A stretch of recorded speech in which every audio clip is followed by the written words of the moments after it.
Bomac, bruv. Come on, TB. Stay with us, TB. Come on, man. Be quiet, man. Come on, Terrence B. How you on the mic, but your mic low?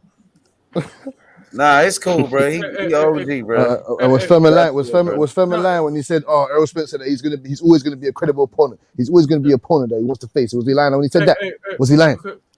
Hey, H. What's up, T? What is it again, man? Huh? It's the interview with a Bomac you was talking about on your channel. Okay. Yeah, your interview on the Bomac situation, bro. All right. I'm sorry. I had to get it and walk away. So. Nah, you good, TB? All right, I got you. Man, y'all niggas is crazy. Fuck y'all. Yeah, we love the sport of boxing, man. It's good to hear you, though, bro. You the All champ, right. bro. All right. I just wanted you to turn your mic up a little bit, man. No, I'm sitting far from Maybe your ears are low, buddy. How about you turn the volume up in your ears, buddy? If you can't hear my boy TB. It's that Errol Spence. It's that Errol Spence sound speaker. Get these I nuts, hear everybody while I nigga. do How about that? It's that Spence double F don't sound hear him speaker. good enough. That Spence speaker. I'm funny as fuck, bro. Get these balls, nigga. How about that, bitch? Hey. Oh shit. Straight on that. Hey, where my boy Smoke at? Smokey!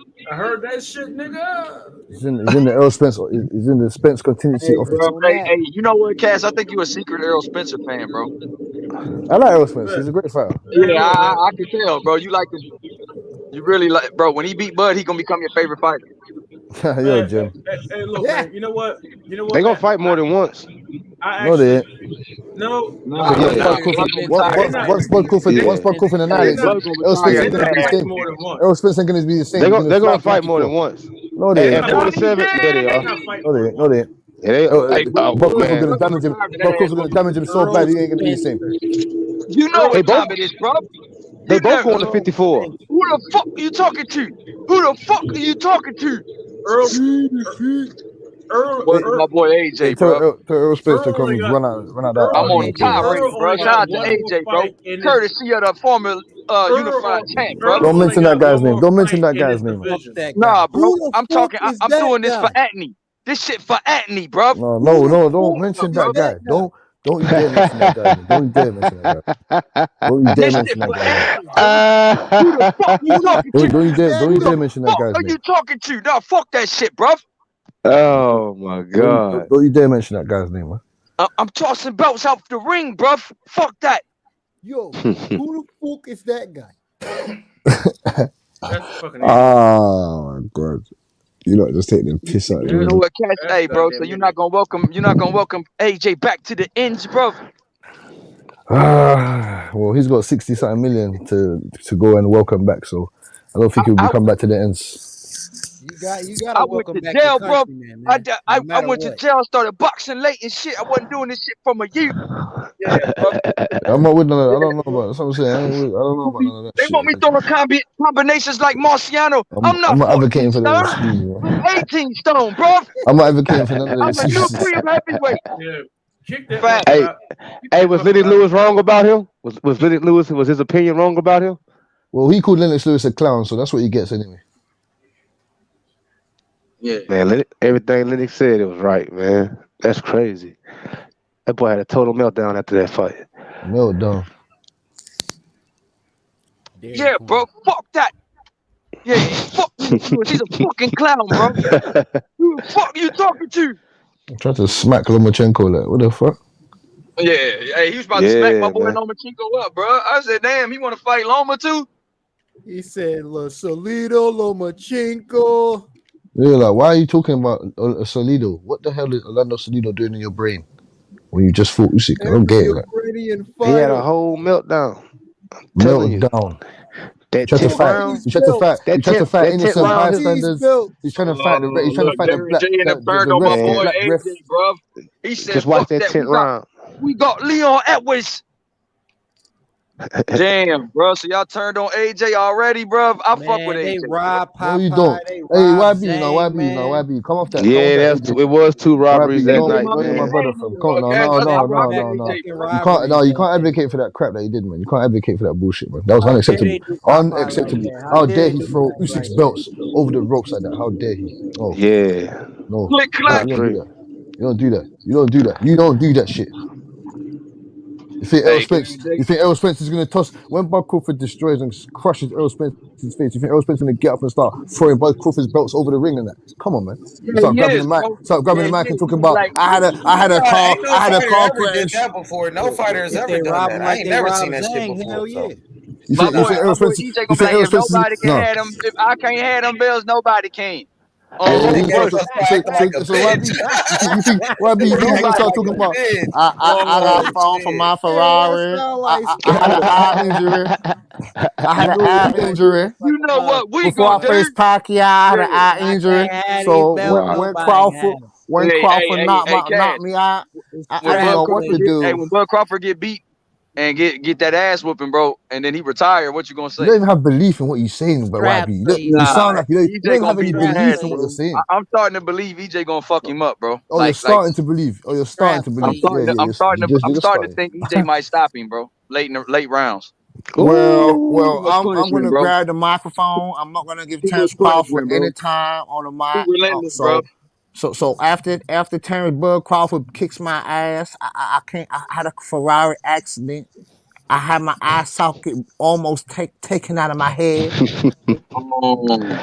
So is that what you want him to start saying when he loses? Is that what he's gonna start Oh saying when he my loses? god. Come on, man. Oh my god. Is this what we That boy doing AJ today? said. I was getting That boy beaten up in AJ said, sparring. "Fuck it, Disrespect? bro." We doing the disrespect. That's what we doing today. What disrespect?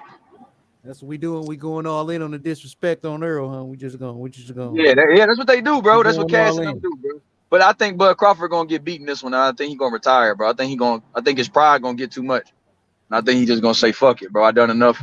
What I got to prove, and call it a Oh, day, bro." why does the truth sound? Why does the truth come across as disrespect nowadays? I don't understand, man. I'm not Uh oh. disrespecting anyone. I'm just speaking the truth. Hey man, come on, man. Just everybody opinion, man. We here talking, man. That's Can't be it. doing it like that. I Hey, like Truth Bomb, Spence. the And I like mouthpiece. Bud too. I don't know who I gonna said, win.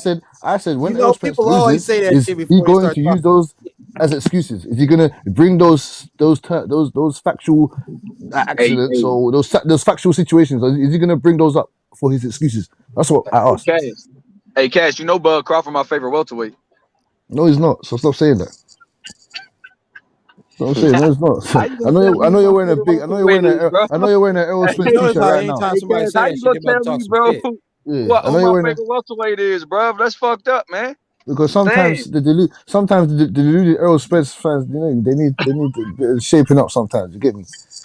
Get me? You're shaping up around the sides a bit. Damn, You get me? bro. That's fucked up, bro. Errol I can't Spence, even. you run the Errol Spence contingency. You get me? Damn, bro. Smoke is in the office. You're at the head, at the helm. You at the helm, and then Damn, you got the little bro. pawns. You got the little pawns and that like Benjamin Israel and those guys. That you get me at the front, Oh shit. guarding the gate, Hey, guarding the gate, hey, guarding the bro. If Spence I'm in the gate. same contingency with Ben Israel, he the majority owner of all that stock, bro.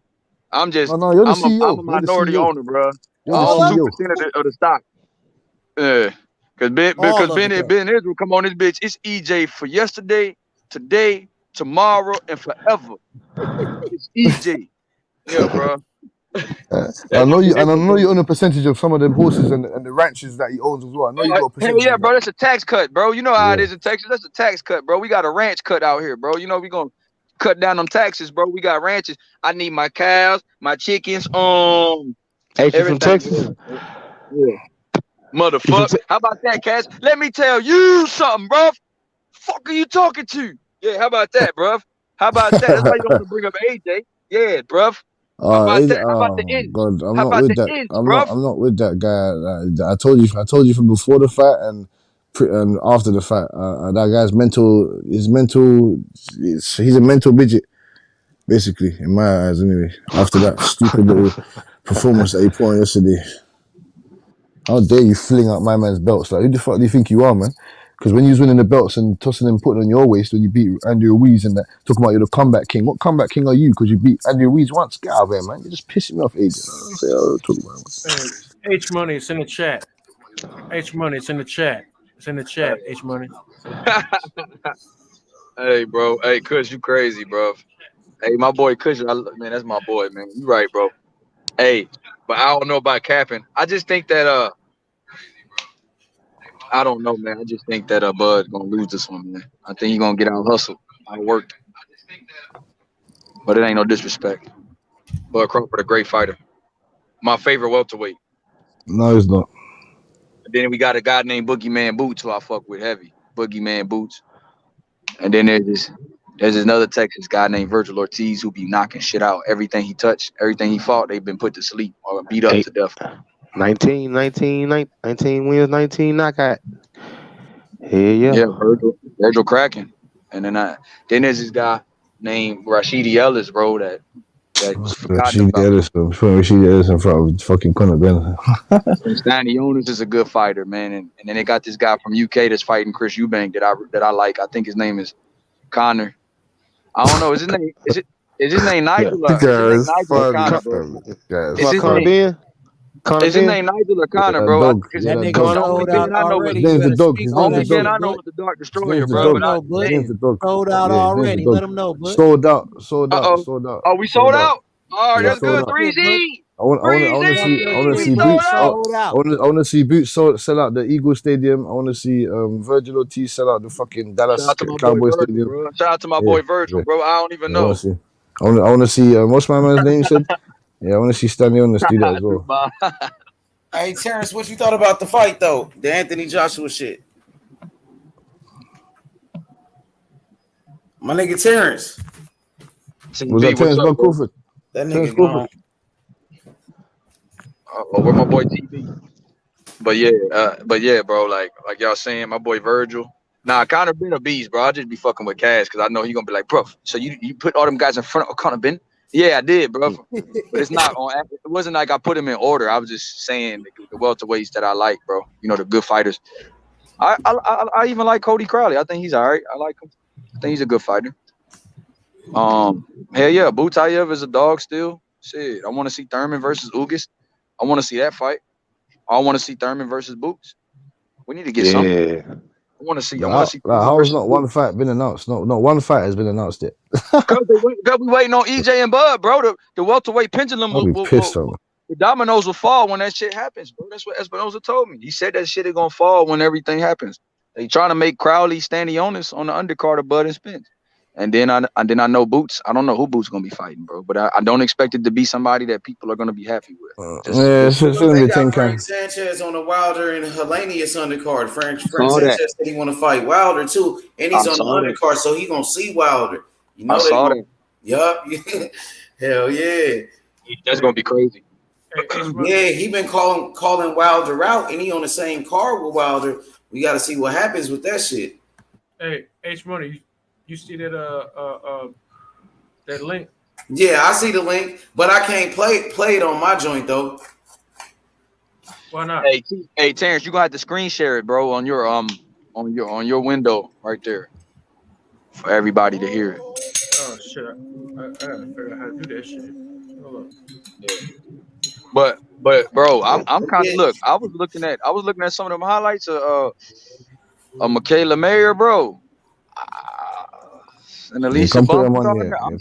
Come put your money here, YB. She got some dog in her for sure. Come put your money here. Come put your money here, YB, man. Come put your money here. I know you want to do. Well, Michaela Mayer might get Baumgartner. No, Baumgartner's gonna smoke. I like Baumgartner too, bro. You know, I like her. You know, shit, but it's just be the shot, bro. I'm a little nervous, bro. I'm not saying that she's not gonna win. I'm just nervous. Can I have my suspicions, bro? See, Cash, you know what, bro?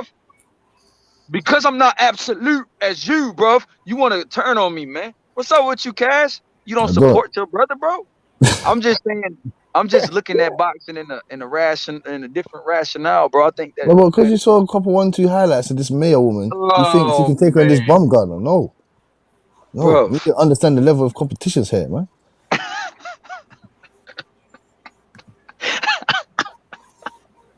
That's why you my brother, Cash. I know how to activate that Cassidy mode, bro. I know how to get at. Hey, you're funny. You're funny. Yeah. I'm just being honest, man. You get me? Baumgartner, there's levels to this stuff, man. Baumgartner and Michaela Mayer, fam. They're gonna see why. Baumgartner's Terrence Crawford, man. Just female version. All right. Fuck this, all right, then, and Michaela Mayer Spence. 50 bucks. Yeah. If she spends, I'm putting the money up on Michaela, bro.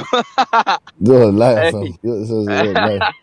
hey, hey, Ken, what you got with Savannah Marshall, bro? And my girl Clarissa. Clarissa Shields gonna dog walk Savannah Marshall, man. Clarissa Shields gonna dog walk her? Yeah, man. She's a better boxer, better feet, better footwork. You get me? Better technician. She got a better brain inside there. Come on, man. Obviously, Savannah Marshall's got she's more imposed, more. She might impose her will. She got a herky jerky style, a bit like Fury. Don't fight like Fury, but she got a little herky jerky style over Fury. She got a good, excellent power in that right hand. So okay, it'll be an interesting one. It'll be an interesting one. I got Clarissa Shields though. You get me? Just winning on points. Yo, what up, Webby? What up, Kush? You don't knock him out. She boxing. What up? Real quick, I just wanted to jump in for a second. Do y'all think that AJ should stay with Robert Garcia and dedicate his craft more with Robert Garcia? Because in my opinion, I think if AJ would have been at the Robert Garcia training academy, whatever he calls it, right? And it would have been around with these younger guys that are being taught, the Robert Garcia schoolage, you know what I'm saying? I think he would have been embracing the culture more and embracing the style that he's trying to adapt to, you know what I'm saying? So do you guys believe that AJ should stay with Robert Garcia? Because I did see a lot of effective things that he was able to do. It wasn't enough against a guy like Usyk, but it was things that gave more dimensions to AJ, in my opinion. Fam, Jesus could come down and be his coach, fam. He'll never beat Usyk, fam. It doesn't matter Yeah, what I know, coach he's did. okay. I agree with you. I agree, but the things that he's learning so he's just going to leave all the stuff that he learned. What is he going to do? Go back to the same trainers that he had before, or actually embrace the things that he was learning? Throughout this. Again, He you're needs to fighting. go and sit down in a chair and duct tape his eyeballs and go and watch some Mike Tyson. Go and watch some Muhammad Ali. Go and Come watch on, Kush. We're sticking. go and watch those guys and Let's learn not how to do be a savage. hypotheticals. Learn how to be Yeah, a okay, pit okay. bull dog. But who Don't else hear is going about to be this able other to bring stuff, man. that? Who else is going to bring that out of him? See, this is the thing. I honestly think that he just lost to the better guy, which is Usyk. It's going to be Yeah. hard to beat a guy like Usyk. No, But if one he had thing is, vicious intentions in there from the get go, he would have yeah, destroyed Usyk. okay, we're not talking about that. We're talking about what AJ and his future. What is he going to do? Should he stay with a guy like Robert Garcia? We Is don't a guy know. like Robert Garcia beneficial? That's my question. If you don't know, then you don't answer. If I say, "Hey, where's the next Starbucks?" You don't just fucking say, "I don't know, motherfucker." You just keep your mouth closed. You know what I'm saying? Are you mad or something, That's the fam? whole thing. Are you mad or something? Don't even dare come on here and start getting onto me, boy. I'll put you in the fire right now. You're not doing anything. What are you talking You just about? got I'll put in. confused. No, I didn't You get just got confused. I confused. didn't get confused. You I'm didn't get saying to you that it confused. doesn't Then matter if you if he don't stays know, with then Robert don't Garcia answer. I'm or not. asking the panel. It doesn't I'm matter if he asking stays the with. It panel. doesn't matter if they can answer as well. I'm Okay. telling you what you asked the panel, so I'm And answering. I'm It telling doesn't matter. you It doesn't matter what he what does. It doesn't matter what he you're does. That's saying. the You answer. don't know. It doesn't matter. It doesn't matter. Next person. Okay, so the next person. I'm asking the panel. I'm not asking specifically Yeah, you. If you you go don't coach know, AJ. You then go and don't coach him. answer. Just say You don't go know. and I coach him. don't You know. go and coach him. You go and coach him. All you have to do is you You go say and coach him. Butch, you say I don't know, and that's it. We keep it moving. Next Don't tell me person, what to say. YB. Don't tell me what to say. YB. Do not ever tell me what to say. If you're not capable of Are you answering the mad? question and you're answering the question with I don't know, then you Go don't ahead. know, Go ahead. and you just say Go I ahead, don't sir. know, Go and ahead. we Go ahead. keep it moving. My apologies. Exactly. Yeah, There you go. my Next apologies, person. bro. My apologies. Go Next ahead. Go person. ahead. My apologies. Okay, YB, what do you think? What's your opinion? I'm asking for opinions. I'm not asking for fucking, No, yeah, go ahead. Go ahead, sir. Go ahead, sir. My apologies. Go ahead. Okay, I all do good. think with more time with Robert Garcia, he'll be a more devastating fighter, bro. I just think that but I I understand where Cash is coming from too, though, bro. But yeah, I do think he'll be better. I do think he'll be. Yeah, I I did agree. like I did like the left hook to the body he was throwing, bro. You know, I wish he would have been a little bit more aggressive, and I'm sure he wished he was too. Like he said, if I'd have left it all in the ring, I would have won. I think if there was something that he regretted was not going out on the shield and not. And I think he would. I think he wishes he was in better shape too. He And said it's not that like because he didn't leave it all on the ring, even in the rematch. That's crazy. Yeah, he said that. He said that kind of like I left it all in the gym and training, but I didn't leave it all in the ring. And I forgot what he said. bro. Kind of said that. Okay, So I so felt like the Robert answer, Garcia had him do different things, and Robert Garcia is such a. I mean, he really is a good trainer, man. And I think that just the relentlessness and things like that. If AJ was in better shape, he probably would have won that fight. I'm not even gonna lie. yeah, he was moving his head, right? He was using that high guard. When he did remind himself to keep that high guard up, he was able to do that. Somebody's got something going on right now. Y'all got some echo. A motherfucker has the echo because he is playing the same thing we are listening to right now. He is playing us. Who is that? Who is that? I think that's Lance. Lance, I think you might got an echo, Lance. No? That ain't mine. Yo. It's dark. That ain't me. Okay. Just mute yourself when y'all not speaking. You know what I'm saying? Just keep it simple. Hey, everybody mute themselves real quick. Let's see who it is. Bet. Yo. Yeah, that was my man. That was my man, man. My man. Go ahead. Who was talking? All good. Oh, That's my only question. So, YB, you're saying a little bit more time with. Yeah, I Robert think if he Garcia. has another camp with him, I think he's gonna win his next fight. Right. Brutal by knockout. And my question is, should he stay with Robert or yes?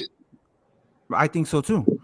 I think that the things that he was doing will get him better prepared for guys like Wilder if he ever has to fight him. You know what I'm saying? So yeah, I think so. I think he should go back with McCracken. I think he should go back with McCracken. Whoever had him ready for Andy Ruiz that second fight, man, that was the best AJ I ever seen.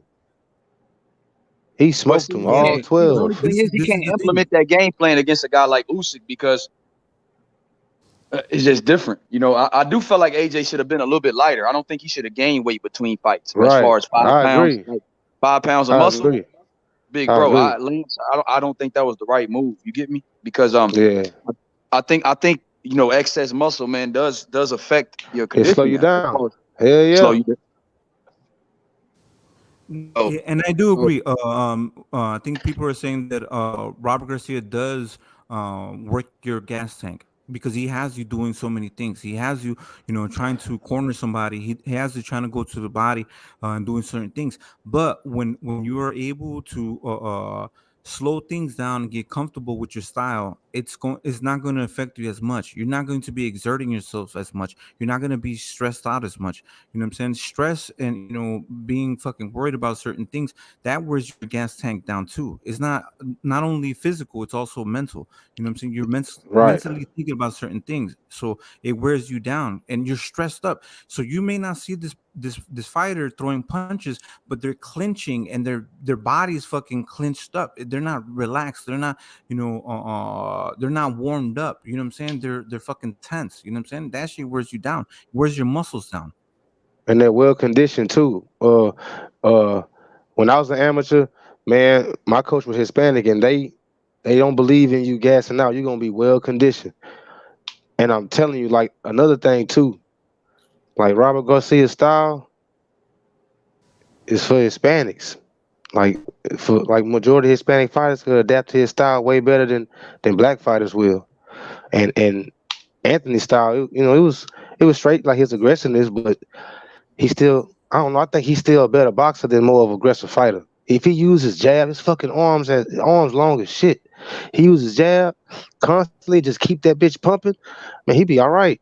That's why I think if he had Fury trainer, Sugar Hill, that's perfect for him.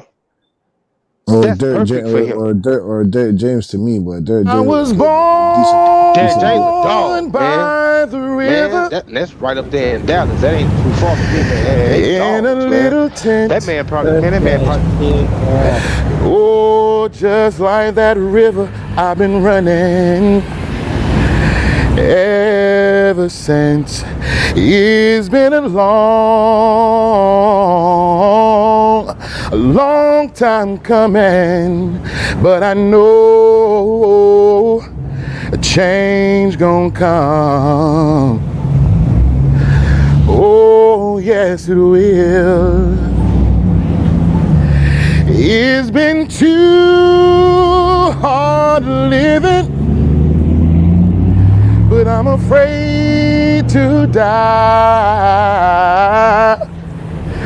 'cause I don't know what's out there beyond the sky. It's been a long time coming, but I know a change gonna come. Oh, yes, it will. Said I go to the movie and I go downtown. Somebody keeps on telling me don't hang around. It's been a That's your intro. long time coming, but I know change gonna come. That's the music they're gonna sing for Spence after he gets destroyed. That's the music they're gonna sing for Spence. Man, what the That's the hell? music. That's the music they're gonna sing for Spence after he gets put in the TB, what was that? when he gets hit with the camera. That's that change gonna come right there. That's when they put AJ in the casket. He was singing Sam Cooke, but I'm trying to see who was that nigga though. That was the casket. That was the song. That was that guy that sang the song for Usman in the casket. When they put Usman in the casket, and Anthony Joshua in the casket, that was the guy that sang the song for it. Got me all sentimental and shit in this motherfucker. Yeah, Dana White hired him, and Usyk's manager hired him. Where you get that from? It's been a long. I think we're thinking that shit. That's part of That was a banger, though. That was a banger. Hey, you know what? That's actually part of a promo for Frederick Douglass family thing we're doing. Okay. I put that in there just to see how ignorant some of these niggas would do. That's why I put that in there. Sam Cooke, bro. That's why I put that in there. Okay, yeah, I didn't know if that was yours, but yeah, that was fire though. That was fire though. I put that in there just to see how many ignorant ass fucking comments will be said. That's why I put that in there. Okay. How many ignorant comments was there? 0. Yeah, don't worry about that shit. Fuck that. It's all good. But I didn't, you know what I mean? It's all good. Shit, shout out to Sam Cooke, bro. R.I.P. Yep, shout out to Sammy. Shout out to Sammy. The worst comment was great song, but what the fuck? Sammy was that guy back in the day, though. He used to be hanging out with Muhammad Ali. I think Muhammad Ali had a song with him. They had a fucking song or some shit.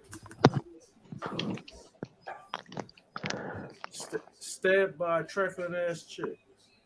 I was born by the river.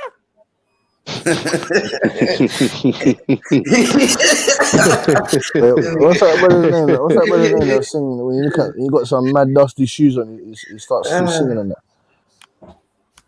Y'all got it in my head now, shit. No, what's that tune that my man starts singing and you got mad dusty shoes on or something? I don't know. What you say, Cassidy? What's that done? And he puts the camera to your shoes and he goes, oh, that doesn't even I know what you're talking about. I know what you're talking about. Why did you wear them today? Or something like that. That was too funny. I know what you're talking about. Hey, brother, that's mad funny, you know. Yeah, the brother in the comments is right. Sam Cooke was actually a boxer. So who fight this Saturday? That's a good question. After AJ and Usyk, we like shit. I know. Where's Spence above that? Who fight next? I think Canelo Triple G fight next. You got a couple first. That's in a couple of weeks. No, you got Podraza and Richard Comey. You got Jagba, Joseph Darmos. Oh, Jagba, knockout artist. You got Jared Fact. Anderson. I'm checking that out. You Oh, got three heavyweights. that's You got that three top rank heavyweights. shit. You got Yeah, three I'm gonna check heavyweights. You that out. got Richard Torres Jr., FA Jaguar, and Jared Anderson in action. That's the Olympian. Torres, the heavyweight. Yeah, then you got Tiger Johnson. Tiger Johnson Yeah. against Howdy Golotti. They all was nice in the amateurs, man. All of them. Who else? That's the only card. Just top rank. What else you got? Wilder up next. What else you got for me, Cassidy? What he about to do? That's October. Pardon. Wilder and Hellenius. Yeah. That's a wow. Wilder and Hellenius. That's like in October. For real? Yeah. Yep. But I'm And saying you got this Saturday, Caleb Plant. Got Caleb Plant and Darrell underneath that. On Saturday, it's just, you only got that Richard Coleman fight with Pedraza on Saturday. That's it. Yeah. Richard Coleman and Pedraza. That's the main event, obviously. Then after that, Jared Anderson. You got UFC. UFC. I'm not sure, you know. That was a big night of UFC yesterday, so I don't know if they're gonna try and take a break or something. Nah, then after that we got Luis Ortiz, Randy Ruiz on September 4th. That's Sunday. Next month. That's the next Saturday. Oh, that's on a Sunday. They doing that on a Sunday. Yeah, that's on a Sunday. On September 4th for Sunday. Then you got Isaac Cruz in there as well. Isaac Cruz, Abner Mares, and those guys. Jose Venezuela is on there as well. Like, you get me? Hey, did y'all see how Brandon Lee overcame that knockdown? Man, that nigga got, bro. He almost got knocked out, bro. Man, it that wasn't hit just no was ordinary knockdown. That nigga got dropped. He went back down and shit. That nigga, his head almost came off. Man, he got rocked, man. He looked, bro. What? He got rocked, but he overcame that though. He overcame that. I give it to him. He overcame that. He wasn't knocked out, bro. He was. That was a lesson learned. Another referee would have stopped that shit the way he went back down. Yeah, and he kept getting hit, and he wasn't throwing towards the end of that. He was waiting on that bell, but he was taking some punches, and the refs just waited, and he went back to his corner. Take their time with him. Hey, H Money. Word on the street is Brandon Lee might join Coach Ronnie Shields. Man, Ronnie got a bunch of fighters. I heard that Pops, Brandon Lee's dad and Ronnie had a conversation, and he might be in the gym in the next month or so. That's what I'm hearing. That would be good for him. He might come to Houston. Yeah, but Hrgovic got tired. I don't know if that was Ronnie's fault. You know what I mean? If he got tired like that. Herc lost, period. Goddamn robbery, man. Look, H, I gotta ask him, like, yo, bro, did you think Hrgovic, like, you know what I'm saying? Because I want to see if they need to run that. I thought he won, though. I ain't gonna lie. I ain't gonna cap. I thought they should run that back. That was a poor, disgusting but a lot performance. of people thought he lost, though. So Zhang deserves to be number 4. I had him win by a point. Yeah, I agree with you on that one. Something like that. What? Hrgovic winning on what point? I had that nigga losing by 114, 113, Hergy. Nah, cuz he lost that fight, YB. He lost that fight. He struggled in there with 39-year-old Zhang. Everyone thought he was meant to get knocked out. 112 to the China man, bro. Zhang was piecing him up. I said, man. Hrgovic didn't know what the fuck is going on. Hrgovic, his punches started to become slow. That decision was so bad. Look at Hrgovic's face before they even decided it. Look at that motherfucker face. In the air. He didn't even think he won the fight. He was looking at the fucking ground, pouting and shit. His whole body language was out of there. Bullshit. I was upset with the performance. He didn't look like shit, bro. For real. I don't like how he respond when he get hit too. When they be hitting his ass, I don't like how he react to that shit, bro. For real. It like he'll have trouble with southpaws in his future too. Yup, for real. Performance. I don't think neither one gonna be elite, but like someone like Frank Sanchez would destroy him. You get me? Like someone like Frank Sanchez would destroy him. He'd be too quick for his ass. Yeah, too quick, man. Yeah, destroy him, to poke him to death. Sanchez, poke him to death. Jared Anderson will eat him alive. Yeah, man. Dubois will knock him out. Completely knock him out. Joe Joyce will eat him alive. Run him over. Dylan White might batter him to death. Big baby over both of them too. Shit. I think he can still get better though, bro. He can, yeah. That's what I'm saying. He can still get better. I hope that's what I'm saying. I hope he gets some fast hands. He showed me he got some fast ass hands. But other than that, like it was a bad performance for sure. Yeah. His But head gonna you can always suck. have that one. You can always have that one bad performance though. You get me? Look at Navarrete. But Navarrete looked not like like that shit. though. That shit was off though. You know, he was supposed to show out. That was his, his coming out party on the undercard, the co-main event, bro. And he didn't look like shit, bro. He was supposed to look like a beast right there, bro. Yeah, correct. But Zhang was going in there with some intentional headbutts though. Bro, Jang wasn't all of that either, bro. You know what I mean? So No, he was for a 39 not year old like man. that though, Cassidy. They ain't had no like defense. I had Hergovich dominating this nigga, knocking him out. He had no defense. Zhang had Yeah, no man. defense. You got way better fighters than Zhang out here, bro. Way much better fighters, bro. Of course. But I'm saying he's just got a decent pedigree. You get me? He's got a Imagine decent pedigree. Joe Joyce. You know how Joe would do with him. Knock both of their asses out. Zhang came in there wanting to win that night though. Zhang, that was a good performance by him, man. Even Dubois would give Hergovich problems, bro. If Dubois Dubois hit him like that, Dubois knock him out. You know what I mean? For real. He got tired too. He was exhausted. And they talking about Joe Joyce, bro. Joe Joyce might, man. He got tired too. He was exhausted. Steamroll him. There's some dogs in there, bro. In the heavyweight division that look tough for Hergy. I'm gonna be honest. Yeah. Everybody keeps saying Hergy getting ducked by everybody. Shit. I don't believe that shit. That's cap. They'll be licking the chops. They'll be licking the chops. I don't believe it either, bro. They'll be licking the chops after that performance. I think he can get better though, bro. I ain't just gonna throw him under the bus all the way, but he looked like shit, and I think he got to get right back in the gym. He got to, bro. Hey H, you know who ain't gonna shit the bed at the co-main that got the opportunity? Your boy Bam. He on Canelo's undercard as a co-main. He ain't gonna shit the bed. I promise you. He ready to shine. He ready to shine, bro. Bam gonna put on a show. Bam Rodriguez. Yeah, I like Bam. Yeah. He gonna put on a show on September 17th. They building him San up. Antonio. Hey, I'm not gonna lie. Bam surprised me against Rung Visa. Man, that was impressive, man. He did that. You heard of Rashad yet? Rashad Mahdi. YB doesn't know about Rashad Mahdi. It's a young fighter, bro. I think he fights on the zone. Very good amateur. He beat Virgil Ortiz in the amateurs, and three told us about him. So he fights on the zone. YB, check him out. A young fighter. What's his name? Only 22. Rashad Mahdi. Rashad Mahdi. RESHAT. Not Rashad. Hey, he's a good fighter, bro. Yeah. Oh, okay. I was wondering if you checked him out, man. I think he quick as hell, man. He got some fast hands. Fast ass hands, bro. He trouble Virgil with those hands in the amateurs. The hand speed. Well, weight division he in? Frank Martin dropped Virgil, man. He in welter? Yeah, welter. He's with Eddie Hearn, though. I wonder what Eddie Hearn is doing with him, bro.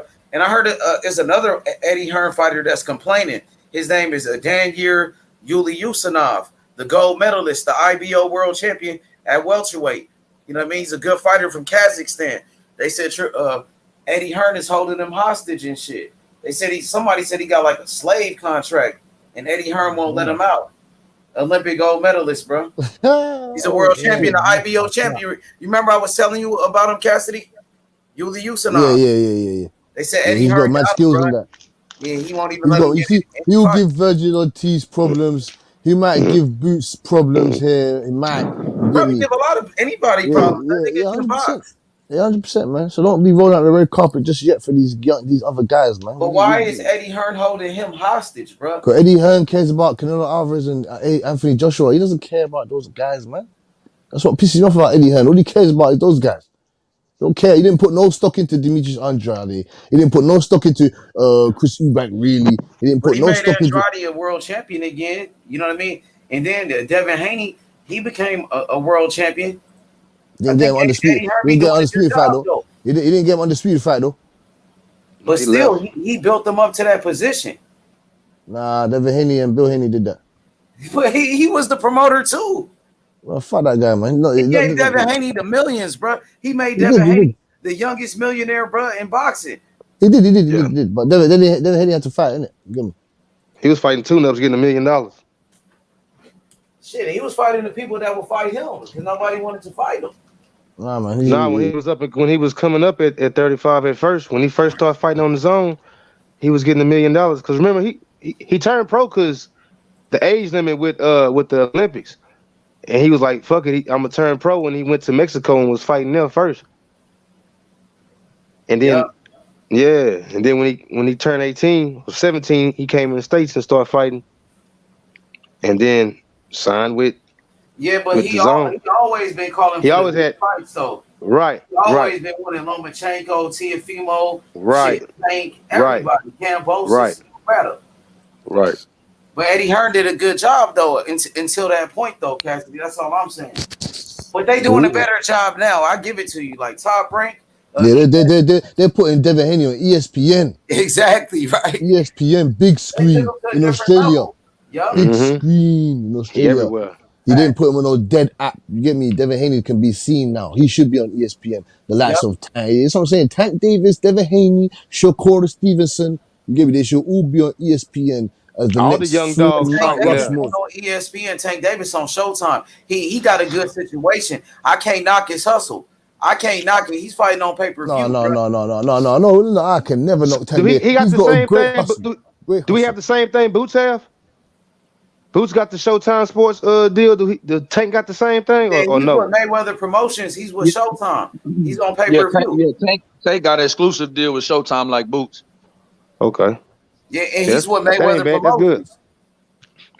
But that's what I like about Boots. That's what I like about Boots. He cut out the middleman. He cut out the middleman and went straight to the network. You get me? So that's what you're meant to do, or you should be doing as a fighter. You get me? Cut out the middleman and go straight to the networks to create your own value. But Tank is still with Mayweather Promotions. Yeah, that's his own fault. That's why he's not getting no big What's fights. wrong with that, bro? Being with Mayweather Promotions, that's a He good ain't getting thing. no big fights. He ain't getting no big fights. But he just fought Rolly. It still was a big fight, even though that's not the fight you want to see. But they still made it a big fight. Okay. In that aspect, same yard, in that aspect, it's a big fight. But obviously, worldwide, that ain't a big fight. If Tank fought Devin Haney or Tank fought Ryan Garcia, that'd be a big fight. They said he still did over 200,000 pay-per-views with Rolly. I don't know about that. I don't know. He did, bro. Rick Glacier was lying about that shit. He did do better numbers. Yeah, I don't know. I'm gonna say he didn't. And then he lied on Earl Spence numbers, bro. I'm gonna say he didn't. I don't know. Tank sell out every arena he go to. I have to do my research. Nah, that nigga lied on those numbers about Tank Davis and Earl Spence. Facts. But Tank did selling over out 200,000, bro. Yeah, but I know he sell out the arena. I know because the 2 times he fought in Atlanta.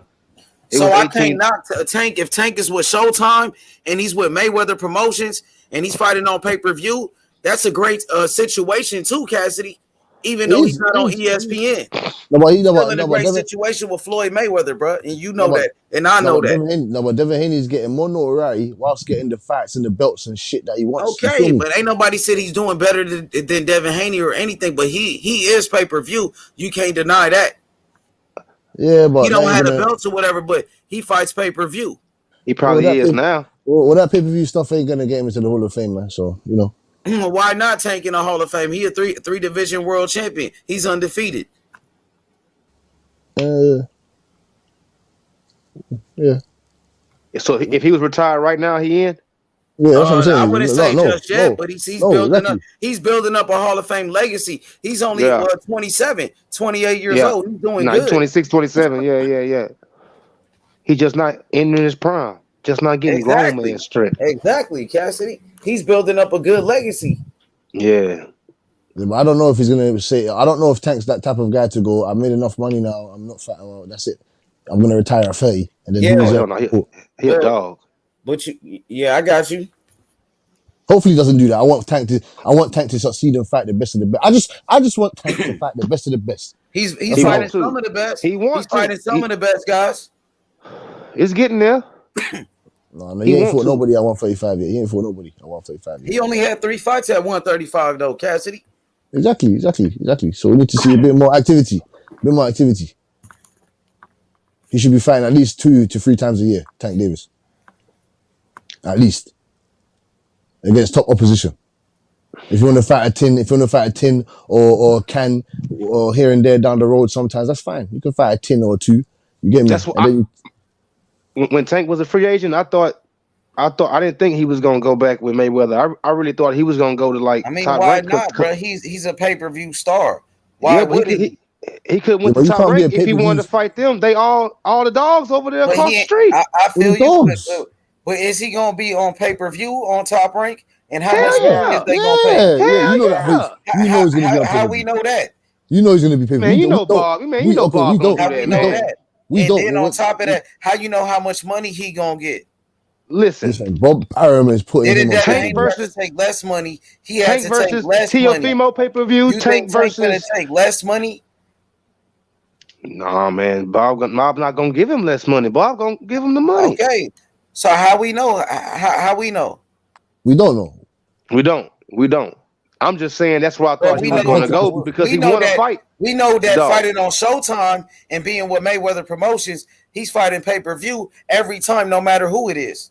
Right, but he wanna fight. He wanna fight the top dogs, not fight Yeah, on like pay-per-view and fight some has you Tank can't be ain't said fighting he want to 7-8 fight the top cans. dogs. You can't be Tank, fighting he don't 7-8 care cans on pay about per that, view. bro. You can't be Yeah, fighting he do. 7-8 Care pay about per being a view. pay-per-view star, bro. Yeah, but he also want the belt. He want to be a top dog, man. He do. And to Tank, top they He the do. said and top Tank dogs, don't need we the don't belts to count pay per make views. money. He said he don't need the belts to make No, money. we don't count pay per Tank views for got a who's in the belt top dog. anyway. He's a world champion anyway, bro. He got the WBA belt At what? At 140? at 135. He the world champion. So Yes, He got Devin a ain't belt at undisputed. 135, bro. If it's about belts, he got one. no, Devin So undisputed. Devin ain't No, Yeah, undisputed. he is Devin undisputed, but undisputed. Tank He's still got a undisputed. belt, bro. He's still a world champion. You know it. I know it. Everybody Yeah. know He it. got a belt. Yeah, he got a belt. Yeah.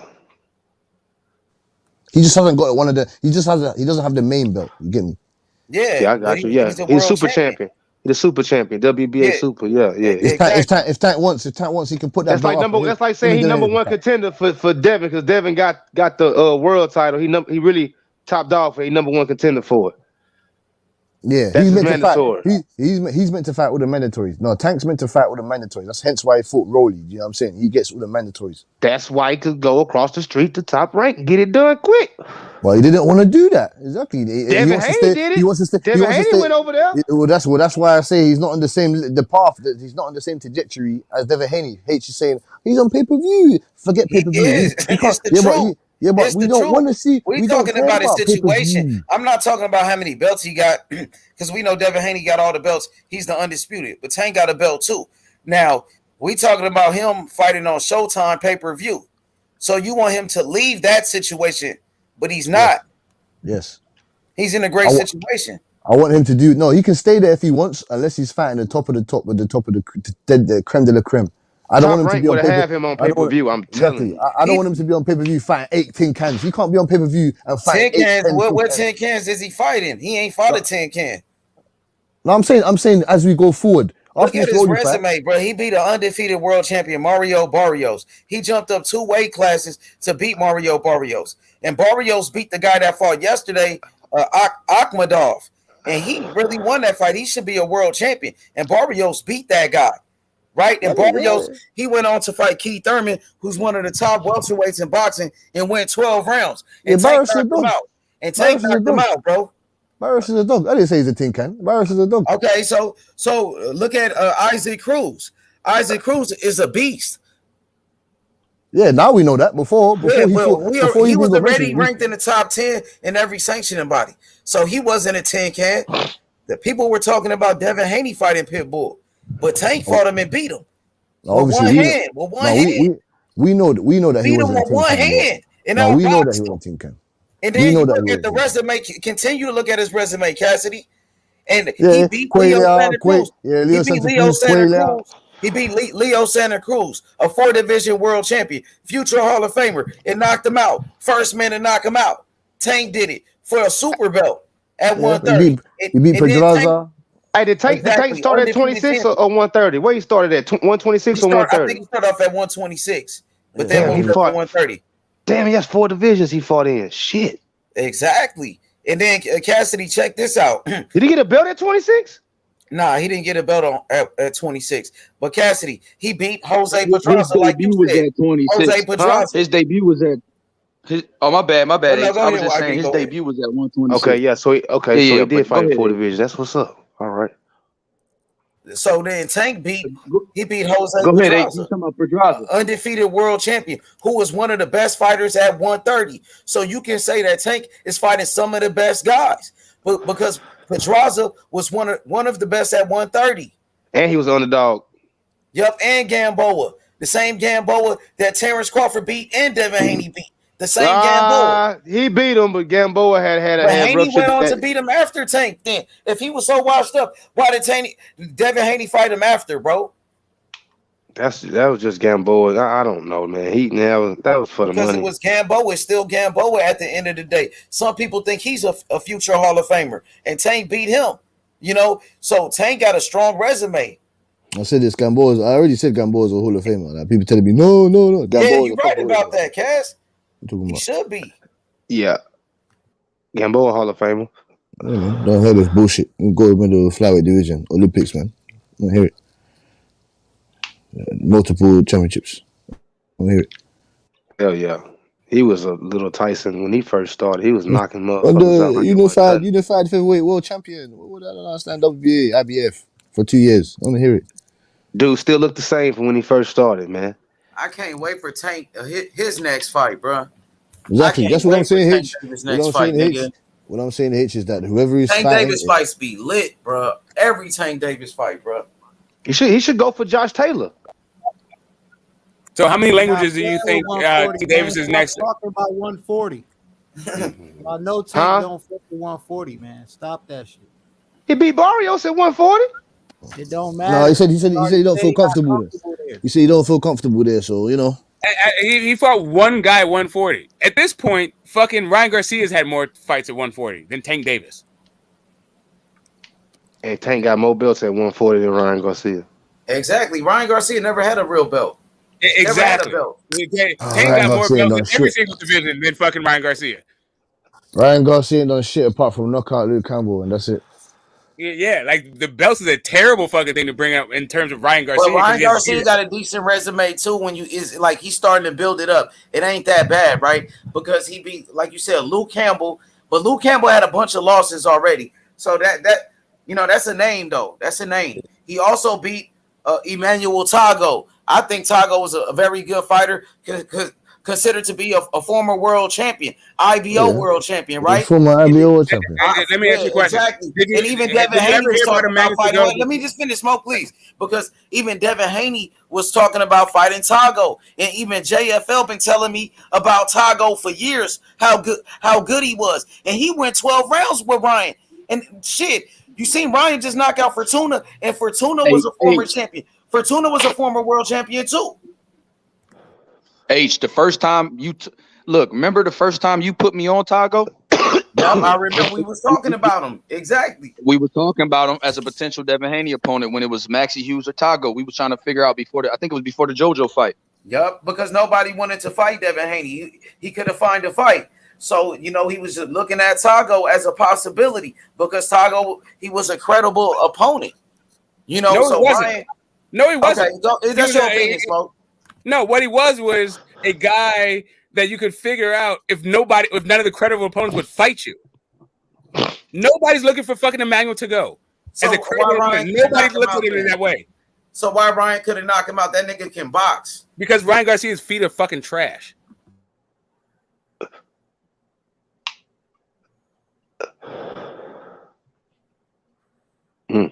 Ryan started to build up a decent resume, like I said. So you got Tago, a former champion, and then you got Javier Fortuna, who was a former world champion too, alongside with Luke Campbell.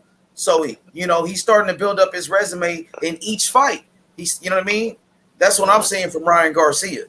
So what's next for him? Definitely, he's got some good names on there, like what you pointed out with what is it? 140. Luke Campbell might have some losses, but he's a good name. He's Fortuna pissed has off. some losses, but he's a good not name. down there. Nobody. Tago, former IBO world champion. The guy that Tank knocked out, like Cuellar.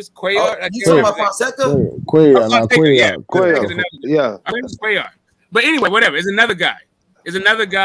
That is a good name, right? Like, he's got good names. It's just that the level of competition is still kind of lacking, even though he's got some names on there. So Nah, I when don't see. Hey, he Like smoke. He has better stay beens. away from. He better stay away from that top of that 140 boy. Gary Russell, Matias, Regis, Zapeda, Montana Love. Ramirez, Montana Love will get him. Montana listen, Love I'm might trying to might tell get you. there. Listen, Montana Love, bro. I feel like I love Teofimo Montana Lopez, Love. and this is like everybody. Like I know YB is huge. Like he has a lot of faith in Teofimo Lopez, right? I feel like Teofimo Lopez is the bottom of the 140-pound division, and that's a great fight for fucking Ryan. Forget the top. Let's talk about the bottom. Yeah, that's damn near a 50-50 fight now with Tio. Didn't he And say no? Ryan got power. And you seen how Campo was able to pressure Tio, had him on the ropes a couple of times. Yeah, that'll be a good fight with Tio and Ryan. That'll be a good fight because Ryan got the power. Ryan looked like he's getting better, and Tio looked like he's starting to regress. Tio is starting to slow down, while Ryan is starting to get better.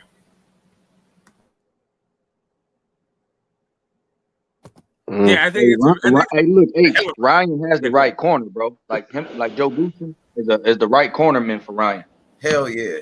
Hell yeah. I agree. I agree. I agree with that also. And like why I said Ryan's feet are trash, I was really like I feel like we saw better feet in the Fortuna fight, but Fortuna's not as like fleet of foot as to go. Like he wasn't trying to, whatever. He's a lot more stationary guy. But I feel like Ryan is definitely getting better, both with his chin and his feet. Fucking with Joe Goosen. I agree. Yeah, that boy's still flat-footed though, for sure. It's not so much that he's flat-footed. It's that I mean, man, we're gonna have a whole goddamn live based on Ryan Garcia's feet. You might as well just like have that be the main topic. Ryan Garcia's footwork.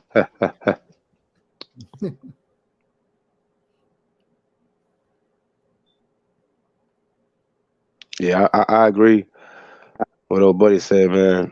Ryan better stay away from Well, some he's top dogs at 140. If you Them top dogs at 140, man, you better stay away from Let them. me ask y'all, Montana Love versus Ryan. Who you got? Montana Love. Look at Danny Garcia's feet. Another great I fight. got Ryan Garcia, man. Is Montana Love Body like? shot. Is he at the top of the 140? Maybe somewhere in the middle. No, man, he not top of nothing, fam. He's at the bottom. He above B. He's somewhere in the middle. I mean, I don't know. Tio's ranked higher than him, man. He's at the bottom, bro. Nah, he ain't Yeah, a like bum, man. 140 is like stars. He's not in front of Regis. He's not in front of Cataro. He's not in front of Gary Russell. He's not in front of Matias. He's not in front of They probably all the same level. Ponce. No. Did you see Montana's love? Do you see his fight against that guy? The last guy that he fought? Yeah. No, they're not in the same. You know what Gary Russell would have done to that guy? Do you know what Matias would have done to that guy? Do you know what Regis would have done to that guy? Do you know what Josh Taylor or Cataro would have done to that guy? They all contenders, though, man. Them guys. Regis former world champion. Not Montana Love. Not Montana Love. He ain't a contender. Montana Love, nice. Yeah, he's a rat. He's a rat, but not to his level is behind those guys. He didn't look that good in his last fight. Nope. Nah, he did. I would like to see Ryan Garcia and Montana Love. That'll be a good fight. Yeah, damn good fight. But Knock him out straight to the body. Obese, he might hurt. Oh, I don't know. Montana Love ain't a bum though, bro. Hell no. That's why I'm like, wow. I'm like, oh, He ain't a man. bum. He ain't a bum, but he just levels behind those guys. Smoke, who you got in that fight, Smoke? Ryan Garcia, Montana Love. Good fucking fight, man. I think I'm going with Ryan, although that's a good goddamn fight. I'm not gonna lie about it, but I don't think Montana Love. I'm gonna go with Ryan. I got Ryan too, Smoke. Yeah. Body shot straight Montana, to the solar plexus. Southpaw too. Montana beat Baranchek. Montana good, bro. Montana. I'm saying that's a hell of a fight. All I'm saying is rocked that fight too, and overcame that. That's all I'm saying is that's like where Ryan is. Like Ryan needs to get past the Montana Loves and the Teofimo Lopez of the world, not the fucking super. Like people looked at Tio and said he's gonna beat fucking Matias. Like, I don't like. Who the fuck said that? I got him beating Pardo. He can be a champion, right? I got him Who beating. said that? You say again? Who said that? Hold on a second. Now I'm not gonna put that on YB. There's somebody else. Like, there's a bunch of people who were really impressed with Teofimo Lopez, like more so than I am. And You mean before the loss or after the loss? No, after the Fortuna fight. After the Campa fight? No, sorry. After the Campa fight. Sorry. After Oh my god. we're just talking about like Ryan for a second. So What So the after fuck? the Campo win, there's all of these guys talking about how Teofimo is now like back and he's on the top. He's about to be a champion. Division and all this other all this crazy shit. And I'm like, yeah, like I think he can get a champion off of a guy like Pardo. But I wouldn't if he went in against Zepeda. I'm not picking Tio to beat Zepeda. I'm not picking him to beat fucking. Somebody was talking about he's gonna beat Prograis. Damn, who was talking about he's gonna beat Prograis? I wish I could remember that shit right now. But yeah, they were talking about he's gonna beat Prograis. How was it? Puto. There we go. It was Puto. You asked me who it was? Puto. Not the T.O. I seen against Campa, nah. No. That one's gonna be Regis Prograis. That one might give Montana Love some problems. You get me? Ryan Garcia, but apart from that, nah. Guy Russell Jr. will just eat his head off, bite his head off. I mean, admittedly, like I can give it up that a lot of the success that Campa had was because Teofimo Lopez had zero respect for him, and he was just playing around in there. The problem is though, is Teofimo Lopez He wasn't playing at first with Campa though. He wasn't, and that's what I'm saying. Is Teofimo Lopez seems to have no respect for guys that might be better than him, and that's like the weird thing about his respect level. Like he doesn't seem to know who to respect and who not to. Yeah, respecting the wrong person gonna get you fucked up, boy. Shit, he didn't respect Cambosis. You seen what happened? He didn't respect Loma, and you saw what happened. He respected Loma though. I ain't gonna lie. He did to a certain extent. He respected Loma in that 10th round, 11th round. Wilder, right? In that 10th, 11th round, he respected Loma, fam. Loma kind of backed up. Like Loma didn't really perform like that. Like I don't know. He was staying away from Tio. He lost the first half of the fight. It was the injury. Loma tried to say because he was injured. He gave up like 5 rounds, man. He gave up too many rounds. That's what I. He gave up 7 rounds. 7-0. He gave up too many rounds, man. 7-0. If he fought Tio like how he fought after the Tio loss, if like that, he would have smoked him. Loma did turn it up on Tio later in that fight. He turned it up. Right, he had to. And then Loma turned, and then Tio turned it right back up on him. And the ref had to say, he did. Like if the ref didn't get involved in that shit, like Loma might have got stopped in the 12.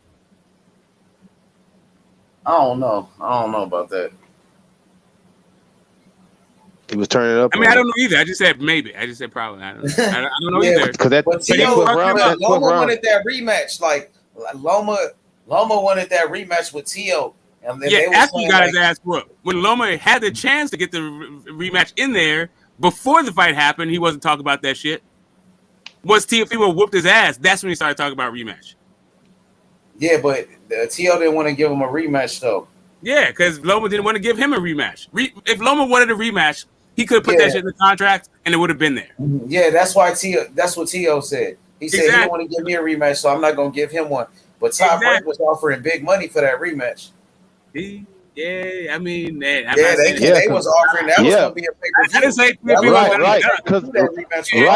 right. Because maybe YB wanted. Hey, YB, tell us how Teofimo's not a duck. Kingpin YB, get it on here and tell us how Teofimo's not a duck. Kingpin Tio. That's right. That's all I gotta say. The first fight didn't have no fans. That was during COVID. The second fight would have been with fans. That would have been big. You're right. They did offer big money for that. Yeah, Tio acting funny with Barbosa too right now, like a motherfucker, bro. We gotta hear it. Tell us how Tio's not a duck. We need to hear it. Tio. We came for all the smoke. We came, we saw, we conquered, bro. I mean, it's called the take back, bro. Because right now, you know what? You guys are living in the past. I want to worry about the present. So right now, we got Honor Barbosa December. That's what we working on. That's what I heard. When And that's Tio say don't put me in a ring with him, nah, don't do it. Don't put me in a ring with him.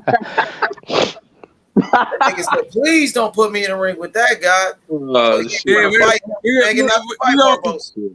We're gonna make never Tio got that great motherfucker again. started, bro. We're gonna make Tio great again, and not like and without focusing on the past. We're not gonna bring up the nigga past, begging but not we're to gonna make fight him great Barbosa again. in December. Hey, You Smoke. begging not to fight Barbosa. Why you put me on the spot like that, Smoke? I'm just He I'm begging just not to looking fight back on it Barbosa. tonight. I'm just letting everybody ride. Hey, that Man, nigga begging. Hey, because listen. you came out here, you saw all the fights. You're like, I saw it for the first time, and yada yada. You like, he's about to be a champion. I want to hear how this dude is going to be. So Smoke, you don't think he's gonna be a champ again? I think he's gonna be definitely. I think it's gonna be Pardo. I got him beating Pardo. Probably win a vacant belt. But listen, Smoke, that nigga had a chance to fight Barbosa instead of Compa. He turned down Barbosa to fight Compa. Kingpin And now Tio. he won't even. Now he still don't want to fight Barbosa after they talked all the shit about that man. And Barbosa showed up to the fight. They showing Barbosa on the camera and everything. They said Tio even told him not to let Barbosa in the ring and all of that. For real, bro. I ain't trying to be. All right. So here's the thing. Coming off a loss, moving up in weight, coming off of surgery, Barbosa is not the right pick, right? So could you get somebody better than Campa? Sure. But Barbosa is kind of like unreasonable, right? To think that you're gonna have Barbosa in that situation. He calling him a bum and shit. Why not? I mean, because I mean, whatever. Like, niggas running in the top 10. Because the nigga, Compa was ranked number 63 on BoxRec. I understand. Like I said, you could get somebody better than Comba, but I still think that Barbosa is like an unreasonable expectation in that situation. Now, whether or not he should fight Barbosa next, that depends on what his options are. Like if I had the choice between Pardo and Barbosa, I'm going with Pardo. Because I'm going to get a fucking belt out of that shit. Yeah, but you know he ain't going to fight him. That guy's with PBC, right? And then you got it doesn't Barbosa. matter. Wait, what Smoke? You got Barbosa, who's on Top Rank, and Top Rank wants the fight. Yeah, but it's for a vacant title, so it don't give a fuck. It doesn't matter what fucking network it's on. This is about sanctioning body, bro. This is about sanctioning body. I see what you're saying, but he ain't gonna fight that dude. Wait, hold up. I want the Barbosa. Hold up a second. You don't think he's gonna fight Pyro? I think he would fight him, but I don't see that fight happening. That's what I'm saying. But I can see the Barbosa fight. You know, I can see that. Like YB said, he pushing for that fight. I want that Barbosa fight, H. Fuck that shit. Man, fight Barbosa. Yeah, but you know, come on, man. We already know. We know. What you know? We know what? The nigga said ain't gonna fight no goddamn Barbosa. He's going for Pyro. He got to go beat him. What the fuck? Why not? He keep telling me, I know. You ain't know. Okay, so hold up a second. All right, so hold up a second. Let me ask you a second. Then let's go back to you, YB. Who the fuck is he gonna beat if it's not Pyro for a belt? Look, we could tell. Look, I'm looking at I like the WBC route. If I'm looking at Taylor, if I'm looking at Prograis and Zepeda after they beat up on each other, we could go to WBC route. Then I'm looking at the IBF route. I like the Ponce Matias winner, and I like the Catterall Taylor winner. I think we can go. Hold up a second. Who you got in the Ponce Matias fight? I got my boy Matias. All right, and you think Tiafimo is gonna beat Matias? Super fucking Matias. Hey, bro, I'm just telling you, I like the route. If you like the route, that means the route is going to win Matias. I like the route. Man, he will knock Tio out, bro. I'm gonna be honest, bro. For real. I like the route, bro. That nigga's a killer, bro. That route, man, I had a paper route coming up. That nigga got skills too. That route got Rottweilers with off the chain. That shit. What the fuck you talking about? Hey, Smoke. That don't mean. Look, when you run a route, you got to catch it. And you can't determine the hit. You got to catch it if it hits your hand. So that's all I'm saying. I like the routes. I ain't saying we're gonna complete the bag. Richard Sherman on your route. Like you better get the fuck out of here with that shit. Hey, I just said I like the rap. I like the route, bro. I like the route. But the WBO route sounds real tremendous for me though. But I do like I like the Taylor Catterall winner too. I think that's a good route for Tio. You think Taylor's gonna fight at 140 again? He's fighting Catterall. What I'm hearing. Okay. I'm hearing Catterall and Taylor is a done deal for later this year. Yeah. So I'm hearing that's gonna be his last fight, win or lose, at 40. But I heard he wants to do the the Catterall fight again because of all the scrutiny. Yo, that's cool. Like Sharp is like his own personal fucking reputation, but so you like Tio versus Catterall? You like Tio versus Catterall? You like Tio versus Subri for Matias? I like Tio versus Regis. I know you don't like. I know you don't think that. I like Tio versus Cepeda too. I like that fight. Yeah, like man. Cepeda. Like, speak your talk your shit, man. I'm trying. I need to hear this shit. I'm gonna tell Regis when I see him at the gym. Hey, bro, I like Tio. I like that Tio versus you, bro. If you beat Cepeda, then come holler at Tio, bro. That's what I'm gonna tell him. I heard it. I'm gonna support you. Yeah, I'm gonna support you in the meeting and that fucking assertion. go tell Rougarou that shit. See what happens. He gonna be like, that little boy don't want none of me. That little boy don't want no smoke. That little boy don't want no. Hey, we gonna be like, man, these little boys can't fuck with me. All them little boys. That's how you be talking. Regis be like, nah. It's cool. It's cool. Mm-hmm. He be like, I don't fuck with them boys. Nobody at 140 want to see me. Nobody at 140 ain't calling my name. That's what Regis be saying. So I'm just happy that he getting his title shot. Now I'm a big fan of Regis. I just be talking shit. I don't want Tio to take that fight, bro. Not yet. I want to see him get 2 more fights at 140. I want to see him go ahead and knock out Barboza. We're gonna stop Barboza. And then we can start looking at the landscape. Then go get Paro. And then we can go holler at Regis. That's what I like. I like it like that. Unification fight for Regis. Hey, Slaughter, bro. Don't try to bring me down, champ. Don't try to bring me down, champ. You know that's how they. Hey, you know, them 140s ain't trying to holler at me. Them 140s. That's how Regis be talking. That boy say, man, he was in the gym sparring. He said, man, nobody want to fuck with me at 140. He said, I'm gonna stop Cepeda. That's what he said. Yeah. Y'all think Regis gonna stop him? Y'all think Regis gonna stop Cepeda? You might knock him out. Yeah, you think he gonna knock him out? You think he gonna knock out Cepeda? Yeah. He said they used to have the same trainer and that they kind of know each other pretty well and they both southpaws. He said he's gonna make a statement though. That's what Regis said. I like Regis, man. I want him to avenge that loss against Josh Taylor too. Okay. I like Regis. I like that. That hurt me, man. When I watched that, boy, that hurt me. That was a damn good fight too. That was a dog fight. Oh shit. Sorry. What's up, guys?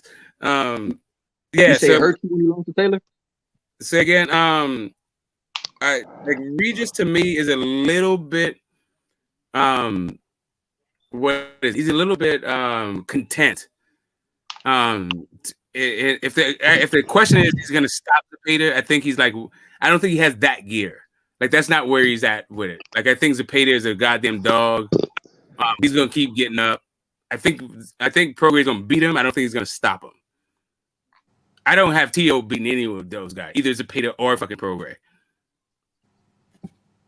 I don't have goddamn Tio beating the loser of that fight. Like I gotta see it. Right.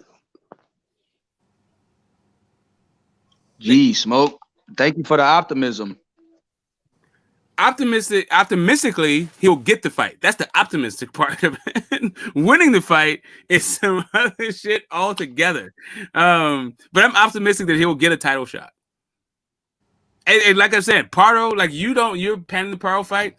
I think the optimism is, and I think it's actually damn near foregone certain. He's going to be a champion at 140. I don't even think that's optimistic particularly.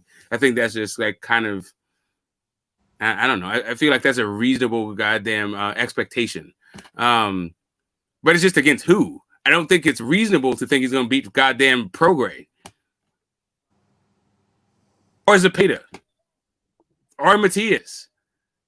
Or Antoine Russell. those fucking dudes up there, Ramirez, like maybe he could get Ramirez, but I don't know that it's like reasonable that he's gonna beat Ramirez. Like, I don't know. That's a toss up. That's a 50-50 fight. I see what you're saying, Smoke. I see exactly what you're saying. Like he could do it. He could do it, but I do think he'll be like, yeah. So I'm just I'm optimistic. I think it's a reasonable expectation that T.O. will be champion at 140. So I think he's optimistic. I think he's gonna beat these guys that you talking about. Like, fuck. He done man. he done with 35. Yeah, he's at 40. Okay. So he's at 40. He's at 40 with like go back down. He's at 40 fighting guys like Campa. And now we're like, yeah. Man, I know it's at 40. It's man. Hey, listen, I get it. Like Loma is a great win, but Loma is an undersized fucking 30 at 35, right? He's just right. It is what it is. That's his these last guys road are at not 35, undersized right. at 40, at 140 pounds. None of these dudes are undersized. Teofimo Lopez is the undersized guy at 40.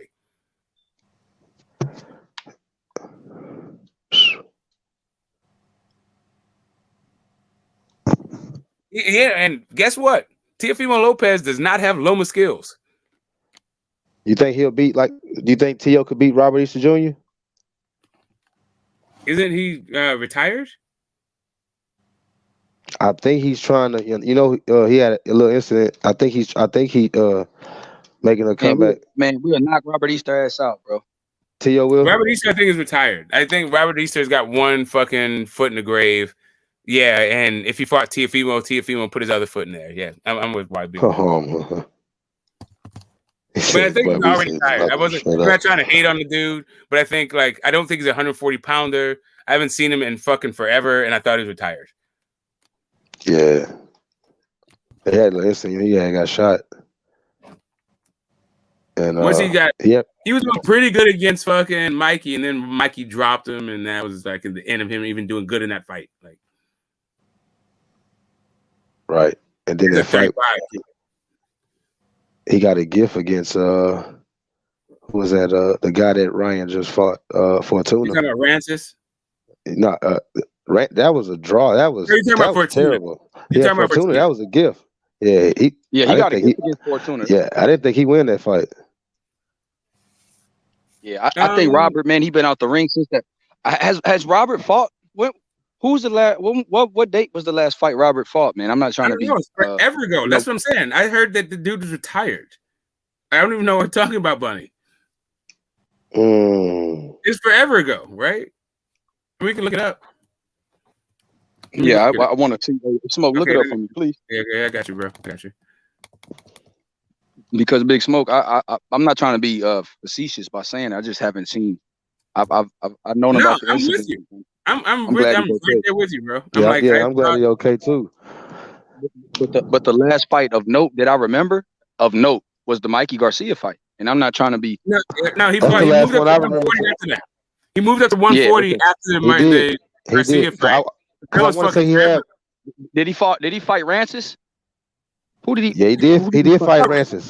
He fought Rancis at 135 though, not at 140. Yeah. Oh shit.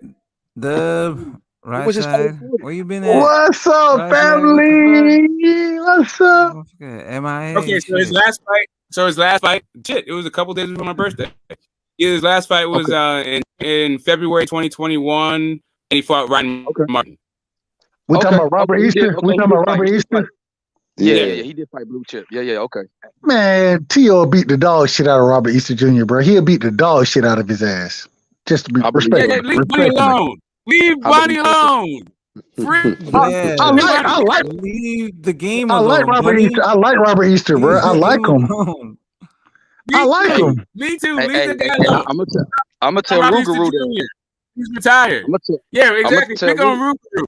Yeah, Rougarou want that shit. What's up with it? I'm gonna say the boys coming at you. Who you got? Who you got, YB? You got T.O. or Ruger? Oh shit, bro. Right now, I favor Rougarou. Man, you got that. Yeah. Man, he'll beat the shit out of T.O., bro. Respectfully. T.O. needs to get his I like T.O. corner, I like corner established. Yeah, I don't know about it. Beat the shit out of him though. I don't got it like that. I see Regis spar, throughout the week, bro. I ain't gonna say you're gonna beat the shit out of him. I seen him work. Let me make sure I say it. Respect. I ain't saying he gonna knock him out, nothing like that. No, I ain't saying he gonna knock him out, nothing like that. All I'm saying is if Tio for Tio to win that fight, Tio got to be at the top of his game to win that fight, bro. If he's not at the top of his game, he gonna get his ass whooped against Regis Prograis, bro. Like Regis, I ain't gonna lie to you, bro. Go ahead, Smoke. No, I was gonna ask you, like, what do you think? What do you describe? Which fight would you say is Tio at the top of his game? Damn. Tio, even the Lomachenko. Magdaleno for me. Say it again. Again, when he fought Diego Magdaleno, that was at the top of his game for me. For Tio? Yeah. Hell yeah. Man, how many fights ago was that, bro? I haven't seen him at the top of his game. Even against Loma, he wasn't at the super top of his game. That's what I was gonna say. Is even Tio against Lomachenko? I didn't think he was at the top of his game, bro. Like, that's what I'm saying. You said he had to be at the top of his game, so I'm like, which fight we talking about? He's Magdaleno. He's pretty good against That was and I have to say, Isaac Cruz knocked out Magdaleno in 1 round. Sorry, he was supposed to look good against literally Magdaleno. 1 round. Like that. He was supposed to. It was Magdaleno and Teofimo. They went like how many rounds? They went like almost 11 rounds, right? You know what I'm saying? Yeah, that but was you got all out war. Yeah, I know. Styles make fights, and Magdaleno has but also Tio don't even got 20 fights right now. After all of that, and he's still young. He's still very young. He's still young than a bitch. Well, Isaac Cruz young than a bitch too. Isaac Cruz young. I was just trying to get to the bottom of the concept behind the phrase. I thought he was looking sharp against. I thought he was looking sharp against Comey, but the fight ended so early. It was hard to say. It only went like 2 rounds, right? Yeah, hard to say how at the top of his game he was because the fight ended so quick. He was sharp in that motherfucker though because his reaction time was so quick. I mean, that his counter was insane because he caught Comey at the same time, was being defensive, rolled out of that bitch and caught Comey with the same shot Comey was throwing at him. But this is the problem. So when we talk about him being at the top of his game, right? When we talk about top of your game, that shit you normally don't see the top of individual's game. You know what I'm saying? In that context, you don't see that shit in the first 5 rounds, bro. Like normally it takes for the fight to go into the later rounds for you to really say this individual is at the top of their game. And with Tio, bro, it's been hit or miss. Respectfully, it's been hit or miss with him. Now against with the Lomachenko fight, I think that's the fight that I would want to use. But even then, he won the early rounds easily, but he started losing rounds late in the fight. You know what I mean? So it's hard. And then he almost stopped Loma in the 12th though. Like he had my nigga buckle. He had Loma fucked up. Agree. I'm just saying is when we talk about top of the game, it's really hard to say what the top. And y'all correct me if I'm wrong. I really don't even know what the top of Tio's game is, bro. I don't know what it is because even against Kambosos, he had all the other situations going on. So I don't think we saw him at the top of his game there. It's hard for me to say what the top of Tio game is. I don't know what his ceiling is, bro. And that's the thing that I'm learning. Like he has to be at the top of the game in order to be Tio. Like what the fuck does that even mean? Shit, I seen him beat some really good fighters without being at the top of his game. So that's what I'm saying. Like shit, if he at the top of his game with Regis, he could fuck around and beat him. I wouldn't be surprised. Look, focus Tio. I wouldn't be surprised if he beat Regis. That's how. Right. That's how. I agree. That's how high his ceiling is, bro. Like that dude could beat Regis. It just I hope. Man. Can I say something? Get the smoke. Yeah, sorry, YP. Go ahead. Finish your point. No, that's Kazi. Go ahead, Kazi. One thing is, I think that Teofimo has the physical attributes, the physical talent, and he has that raw shit that if you have a right trainer and can fucking control that shit, you know what I'm saying? It's like you have a fast car, but you don't have a driver that's driving it. You know what I'm saying? You don't have a person that's able to direct that shit. You know what I'm saying? So with Teofimo Lopez, you have all these raw abilities, but nobody to teach them how to fucking control those shit. You know what I'm saying? That's my only thing. And Kazi, what you just said is absolutely correct. And respect to T.O. Senior. No disrespect toward him. He's the one to show T.O. how to use the tools that T.O. has, the abilities that T.O. has. He's not the one, in my opinion. That's just an opinion. I think he needs somebody else to come in and show him a different way of how to be effective and how to use those skills. Especially when I listen to what happens in the corner, bro. Like, and I ain't gonna lie to you, I didn't hear a lot of in his last fight. You feel me? I didn't hear a lot of what happened in the corner. There was a lot of commercials and those type of those type of things. I'd rather hear that shit. I'd rather hear that. Then that's the thing with some of these ESPN Plus things. Imagine if you had the subscription where you don't hear any of the commentating. All you hear is like the ring noise, and you hear the corners. You know what I'm saying? That's the kind of subscription that I want to have. You know what I'm saying? Where I don't hear no commercial. I don't want to hear fucking Timothy Bradley. No disrespect to Timothy Bradley, Ajay Ward, or anybody else. Commentating things. I want to hear what's going on in the corner, bones bro. cracking, huh? I want to hear what's going on in the corner. Exactly. Yes, I want to hear those things. You know Now, I just want one thing. I just want to say one thing. My brother A17, he been crucifying me because when I talk about making bigger fights, I'm like, man, you gotta bring promotion as far as like ESPN is doing as far as having commercials, those type of things. You got to bring promotion into that. But he's been crucifying me talking about, nigga, that ain't what boxing fans want to see, which he's right about. I want to hear what's going on in the corner, bro. Like, yep, that's what I want to hear. Huge. I want to hear that's it, why smell it, Showtime and feel them it. need to be. That's why these premium networks need to be that way, because see, premium networks don't go to commercial on these fucking corners. No, they but always got the corner tracks. But look, this is the thing. But back to what we was talking about how these dudes are. Like, I favor Regis. I favor what Smoke was saying. I favor Cepeda. I favor all them dudes right now over Tio, because I have to see him beat a guy like Arnold Barbosa because I feel like Arnold Barbosa is a top 10 guy there. And I feel like if Tio does well and puts on a show against a guy like Arnold Barbosa, who's an undefeated guy, then I could have more of a gauge, because Campa wasn't a gauge for me. It was just, okay, shake the rust off you back. You know what I mean? But it wasn't no gauge for me. So, but I've seen Regis spar. I'm in the gym, so I know what he can do. I see some of these guys at 140 work. So I'm just telling you, I think Tio can hang with these dudes. It just depends on.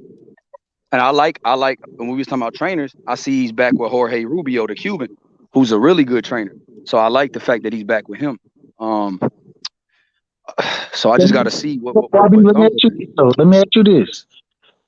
When we talk about sparring, right? And I agree that there's certain things you can't see in sparring, right? When you get into a fight, and a lot of times fighters are sparring, they working on shit. You feel me? They working on certain things. They working on certain aspects. And so I always say, even when people say this person beat this person's ass in sparring, whoever it is, I ain't calling no name, whoever it is. If this individual is working on certain things and not trying to use their full ability, they're really trying to work and progress at certain aspects of their game, we really can't use sparring as a measurement, right? And so I get what you're saying, but if you in the gym and you see what I'm seeing, you'll start being at the gauge, like, okay, because this motherfucker Regis competitive. Regis is competitive, bro. And he ain't trying to lose a round even in sparring. So people that don't know shit about boxing, they'll tell you that these dudes ain't trying to lose rounds in sparring. Now when they get in the ring, does it make a difference? Yeah, like the headgear, you take off 16-ounce gloves and you got a motherfucker hitting you with 8-ounce gloves. It's a big difference, and you got all the marbles on the line. Yeah, but when you got a competitive guy like Regis who's in there shit talking, and you got a motherfucker trying to make a name off of Regis, and they're trying to really fuck him up because he's trying to stay in his camp, trying to make a name and trying to create something. It ain't but you can't, right? Hold You on. can see patterns in sparring, and you can see what guys like to do and what they don't like to do, and that's what I'm talking about. Now, I ain't saying that's gonna. So, I have a question. I have a question just to clarify what Right Side is saying and what Young Bill is saying with the story. Right?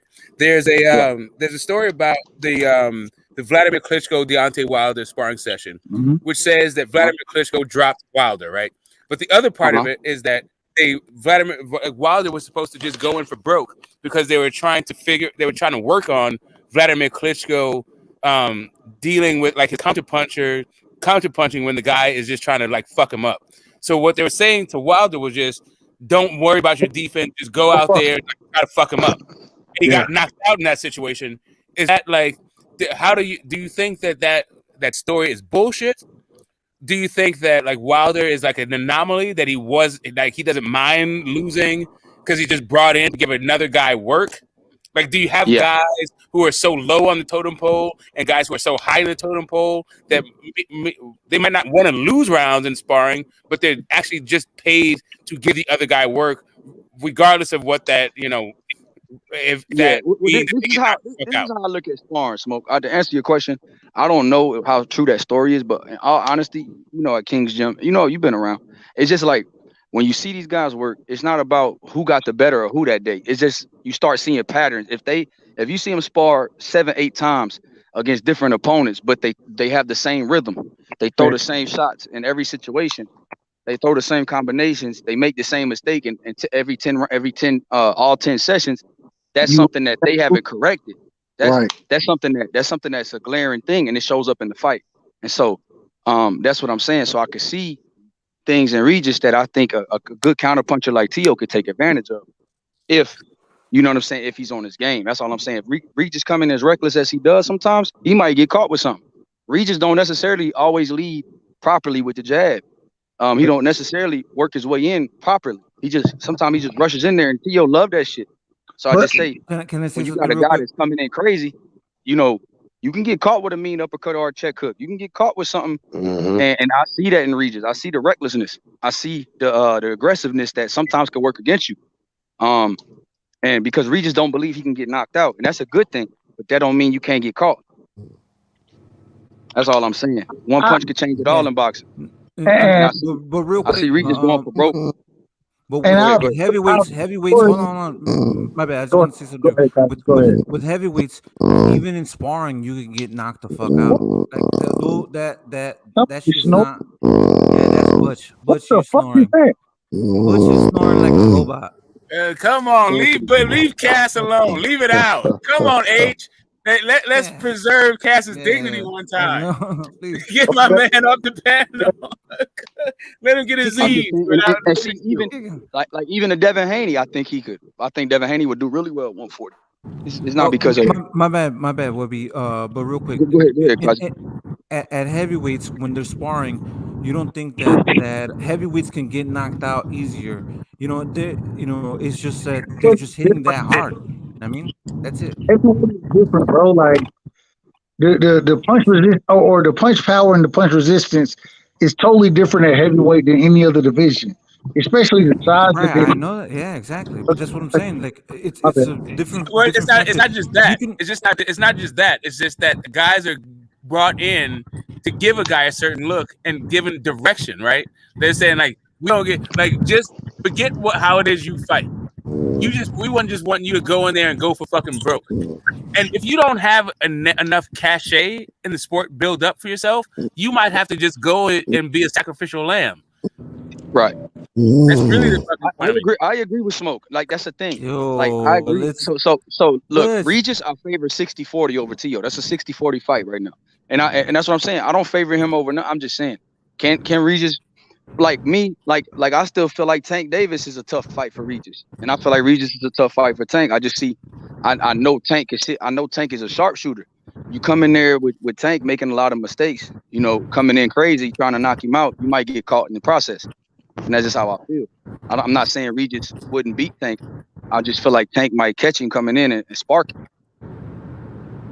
The question is, where you got Tank versus Tio? Yeah. I know. I'm just saying, like, But I'm asking you, YB, what do you got in the Tank versus Tio fight? Oh, I got Tank versus Tio. I got Tank. I favor Tank. I favor Tank over damn near anybody Yeah, at that's 35 the and issue. 40. I'm with you. I'm with you there too. Like that's what I'm saying. Like the Tio to me got to show me something because like that confidence that got him over the Loma fight seems to now be working against him. Against every other fighter not named fucking Loma. So hold on. So I want to ask. Let me ask this, and I understand what you're saying, Smoke. YB, I understand what you're saying as well. So I want to ask this: Tank versus somebody like Jose Ramirez, right? Who do you favor in that fight? Because I think that's I think as far as skills go, I think that's a closer fight than some of the other fights we're talking about. And with Tio, one of the things that I'm looking for from Tio is there's going to be a point that he has to show his skill set. You feel me? And against the fighter, what is Ocampa, whatever dude name is, I seen him stopping him from the beginning. I was like, bro, he can play with dude and still stop his ass. I want to see somebody that he's going to be challenged skill set wise against. You feel me? And I feel like Ramirez will be somebody who could challenge him. So who do y'all have in that fight, Ramirez or Tio? I got it a 50-50. I'll pick Tio if they fall tomorrow. I got Ramirez. Tio versus Ramirez. Wow, that's a toughie. That's like all reason I gotta see him because I'm not trying to like go against Tio like that. It's just that I did not like the way he looked against Tampa. But the other part of it is I don't think he took Ramirez. Period. I like Ramirez. Exactly. I hear you, go. I hear you. It feels that triple dollar signs. I feel you. And it's hard for me. Like That's a toss up for me, man. I don't know. Like man, I breathe a lot of the same goddamn air as Ramirez, right? I chewed a lot of the same goddamn dirt, all that shit. Like where that dude used to work was where I used to fucking frequent. Like I think that guy served me a couple times. But, all right, so go ahead, Smoke.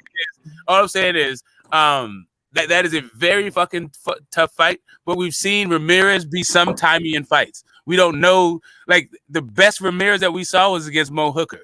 But he lays eggs every now and again. You don't know that you're gonna get the Mo Hooker every single fucking time. I think that's why. But this is really go ahead. That's a good fight. That's a good fight. Right side. That's a good fight, bro. No, I like the fight. And the reason I brought hold on real quick. Okay. The reason I brought that. Can I say something real quick? So we're. Bro, can I go ahead, brother? Go ahead, brother. Go ahead. Only reason I brought that fight up is because I think it is very similar. It's a very close fight, and at the end of the day, those are the fights Tio's gonna have to be his best at, right? And so I don't know if we've seen Tio at his best, bro. I don't know if we've seen that. I think Tio has another level he can go to. You know what I mean? And with Ramirez, I favor Tio in that fight.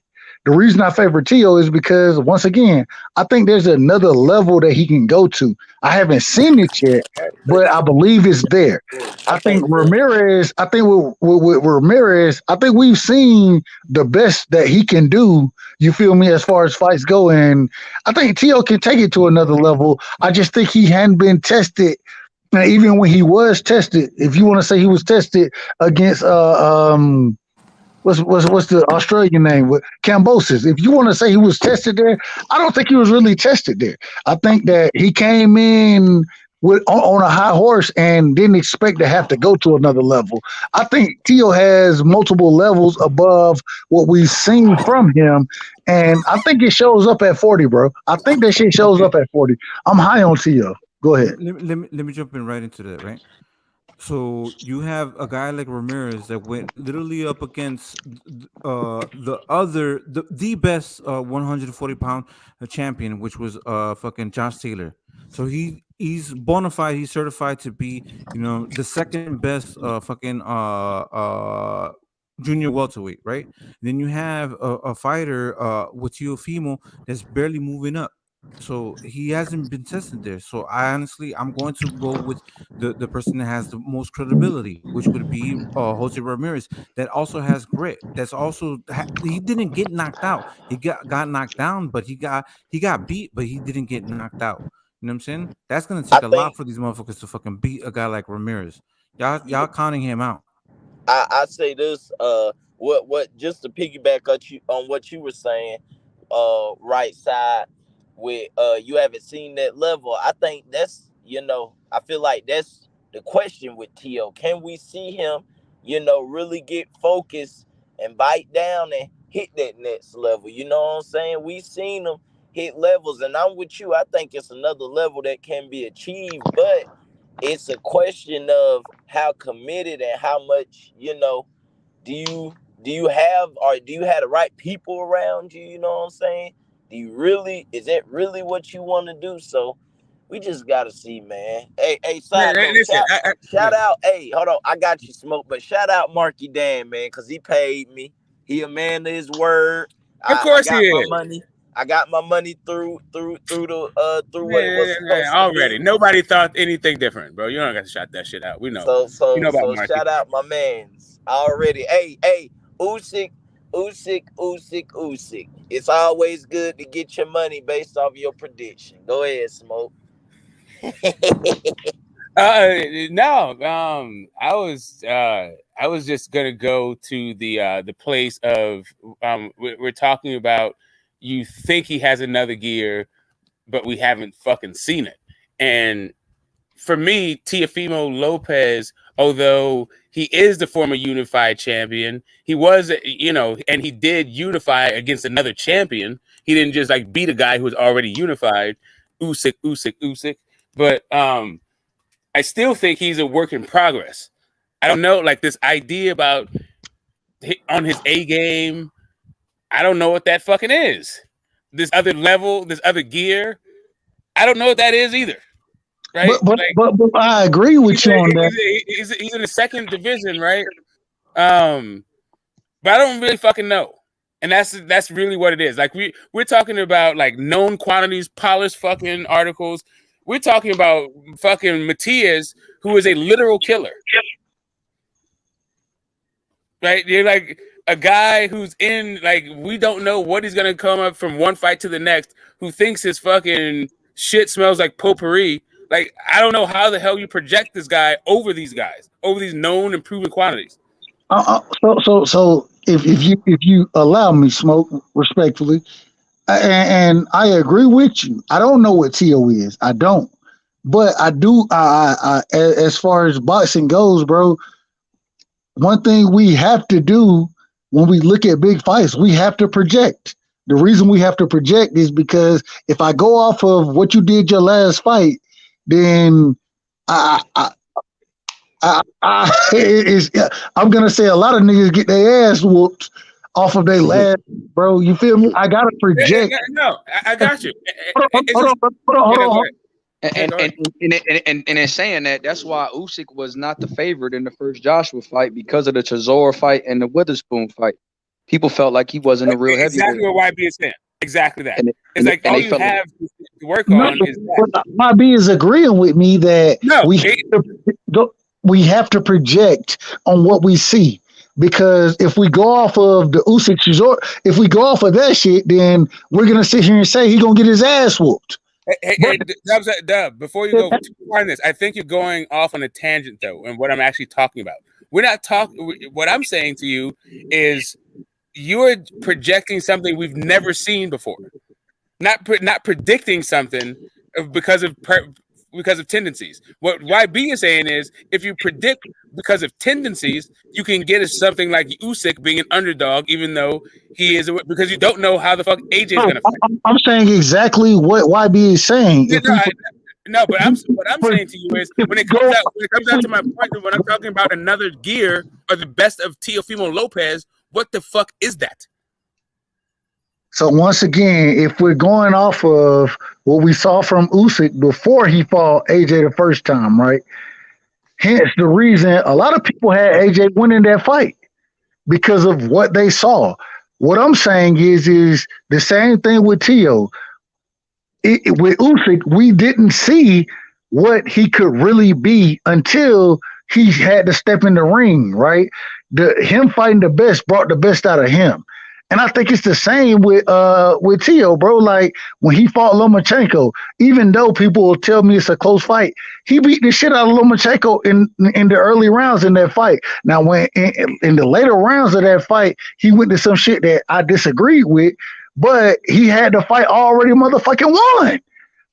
And what I'm saying is when he fights the best brings the best, or fighting the best brings the best out of you.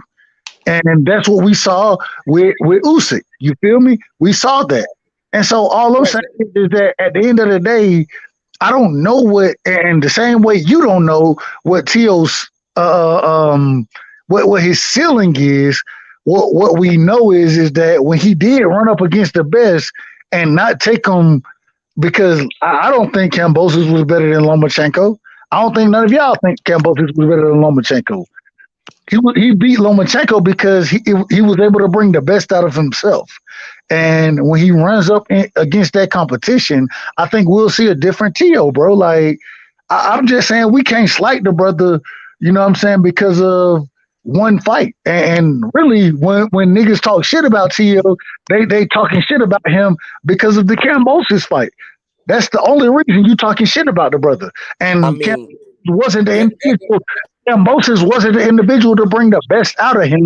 I think that he has competition now that will bring the best out of him, and I want to see what his ceiling is. If he lose, I'm okay with it, but I think his ceiling is much higher than people give him credit for. That's it.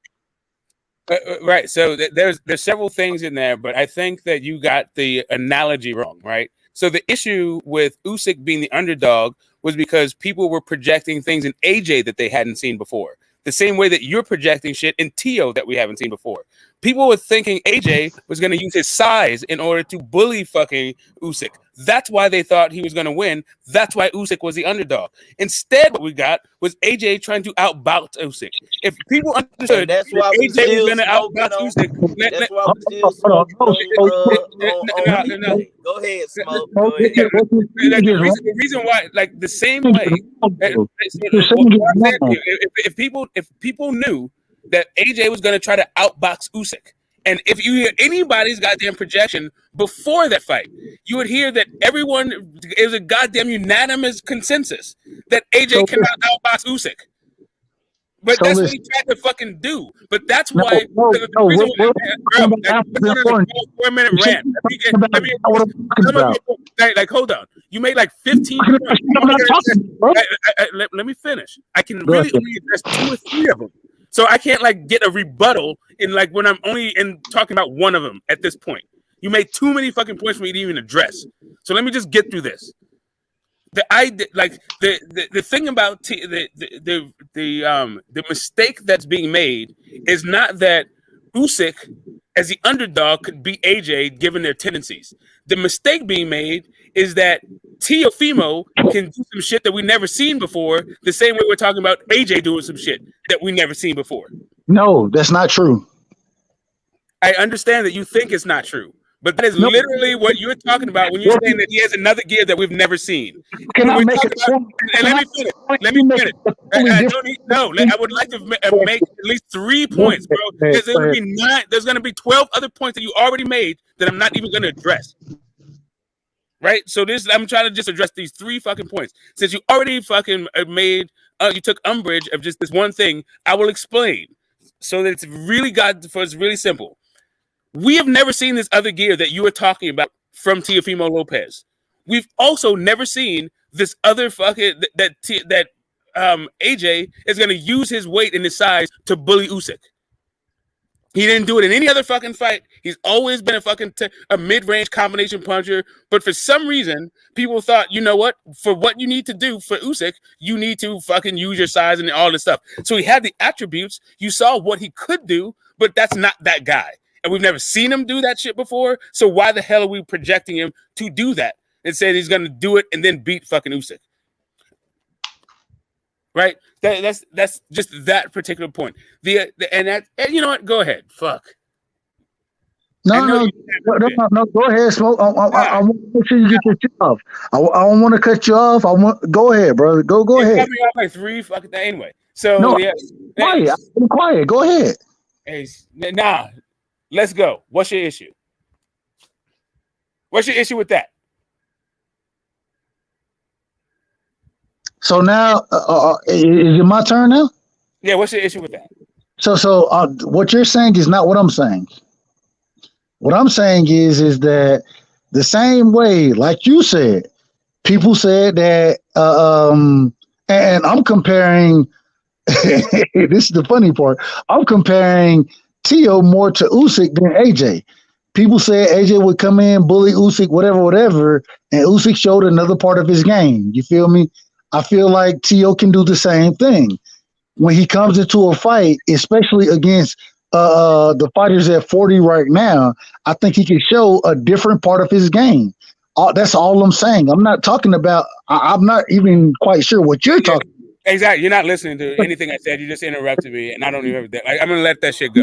Like you didn't interrupt. You didn't actually. You didn't hear what I said. You didn't respond to what I said, and literally, I lost my train of thought and what my actual point was. So just whatever, we can move the fuck on. Then you cut me off. You told me go ahead. I said no. You go, Smoke. Go ahead. I don't even matter. Just make your point.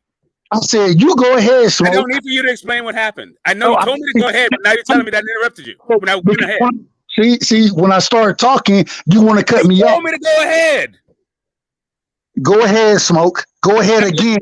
And when I went ahead, I'm going ahead, and I'm telling you and everybody else on the panel, we can move the fuck on.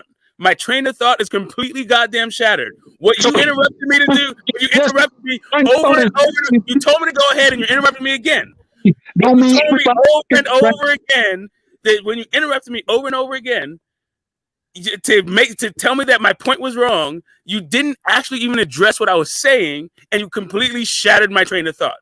At this point, whomever has anything else to say on the panel, or whoever, sorry, has anything else to say on the panel, go ahead. I got something to say. No, hold on real quick. I apologize. Again, Smoke, we sat here and gave you the floor, bro. And now you want to say your shit is shattered. And when I sat there and said, no, go ahead, Smoke, I'm not going to say anything, you kept talking. And then when I jumped in to say what I'm going to say, you want to cut me off. What do you think? Do you think at what point, which interruption do you think shattered my train of thought? The first time, the second time, the third time, or when I finally said something about it? Bro, I really don't give a fuck. Just to be honest, I don't give a fuck which one shattered your shit. Just because. All right, cool. Like, anybody else can jump in at any point. Go ahead. Just because you can't keep your shit together, don't have nothing to do with me, bro. That ain't got shit to do with me. Whenever I'm talking about points, if a nigga jump in and interrupt, I can stay on topic, bro. I can stay on topic because you can't. No, criticize me about that shit, bro. Shut the fuck up about it then. If you can't stay on topic, shut the fuck up. It is what it is. So okay, if you make 15 fucking topics, then it's going to be hard for anybody who's just having a conversation to do that. I don't have a pen and a pad, so I can go through the rambling fucking rant that you have that you think is a point. Meanwhile, when I'm trying to even address a point of it, or maybe even the general theme of it, I get interrupted time and time again. It doesn't matter. I'm all good with it. It's just a conversation about fucking boxing. Oh, shit. All right. Before they had that whole entire it's been the Sam Cooke fucking Apollo night, you know what I'm saying, video and shit. Much respect, much talents, you know what I'm saying. No disrespect to you. I didn't know what the fuck what that was about because we're talking about boxing, and my only thing was get the smoke. And my honest question to you: should AJ continue to work with Robert Garcia? You know what I'm saying? How do you feel about that? You know what I'm saying? I think Robert Garcia was I think Usyk is an anomaly. I think Robert Garcia would have been a great guy to work with, like before the first fight. But really, in the Pulev fight, He should have started working with Robert Garcia then. Right, so it's not that Robert Garcia is the right guy or the wrong guy. It's just I think he's the right guy for Usyk, but he didn't have enough time to work with him for that fight. He's not going to fight Usyk again anymore. He's not going to fight Usyk anymore. So I don't know that he necessarily needs Robert Garcia for whomever he's going to fight in the future. Hey, No, but Robert Garcia. Hold on. One thing, get the smoke real quick. So you don't think that AJ should continue to work? That was my question. Should AJ continue to work with Robert Garcia and keep on working on what he was building on before? You know what I'm saying? Again, like I'm saying, what he was working on for Robert Garcia was specific to Usyk. It won't fucking really matter for guys who aren't Usyk. Hey, Smoke. Right? So it's just kind of like maybe. And so when it comes to getting a tool, right? He still didn't fight. Like I like the fact that he targeted the body. So the strategy was correct, but he didn't really learn how to fight chest to chest. He still fought from the wrong goddamn distance. So on that sense, no, but he did improve. So like, yeah, I mean, he needs more time with Robert Garcia, but he also needs other guys, not just Robert Garcia. But who would it be? So you're gonna I told you. I'm on your ass because you argued me down.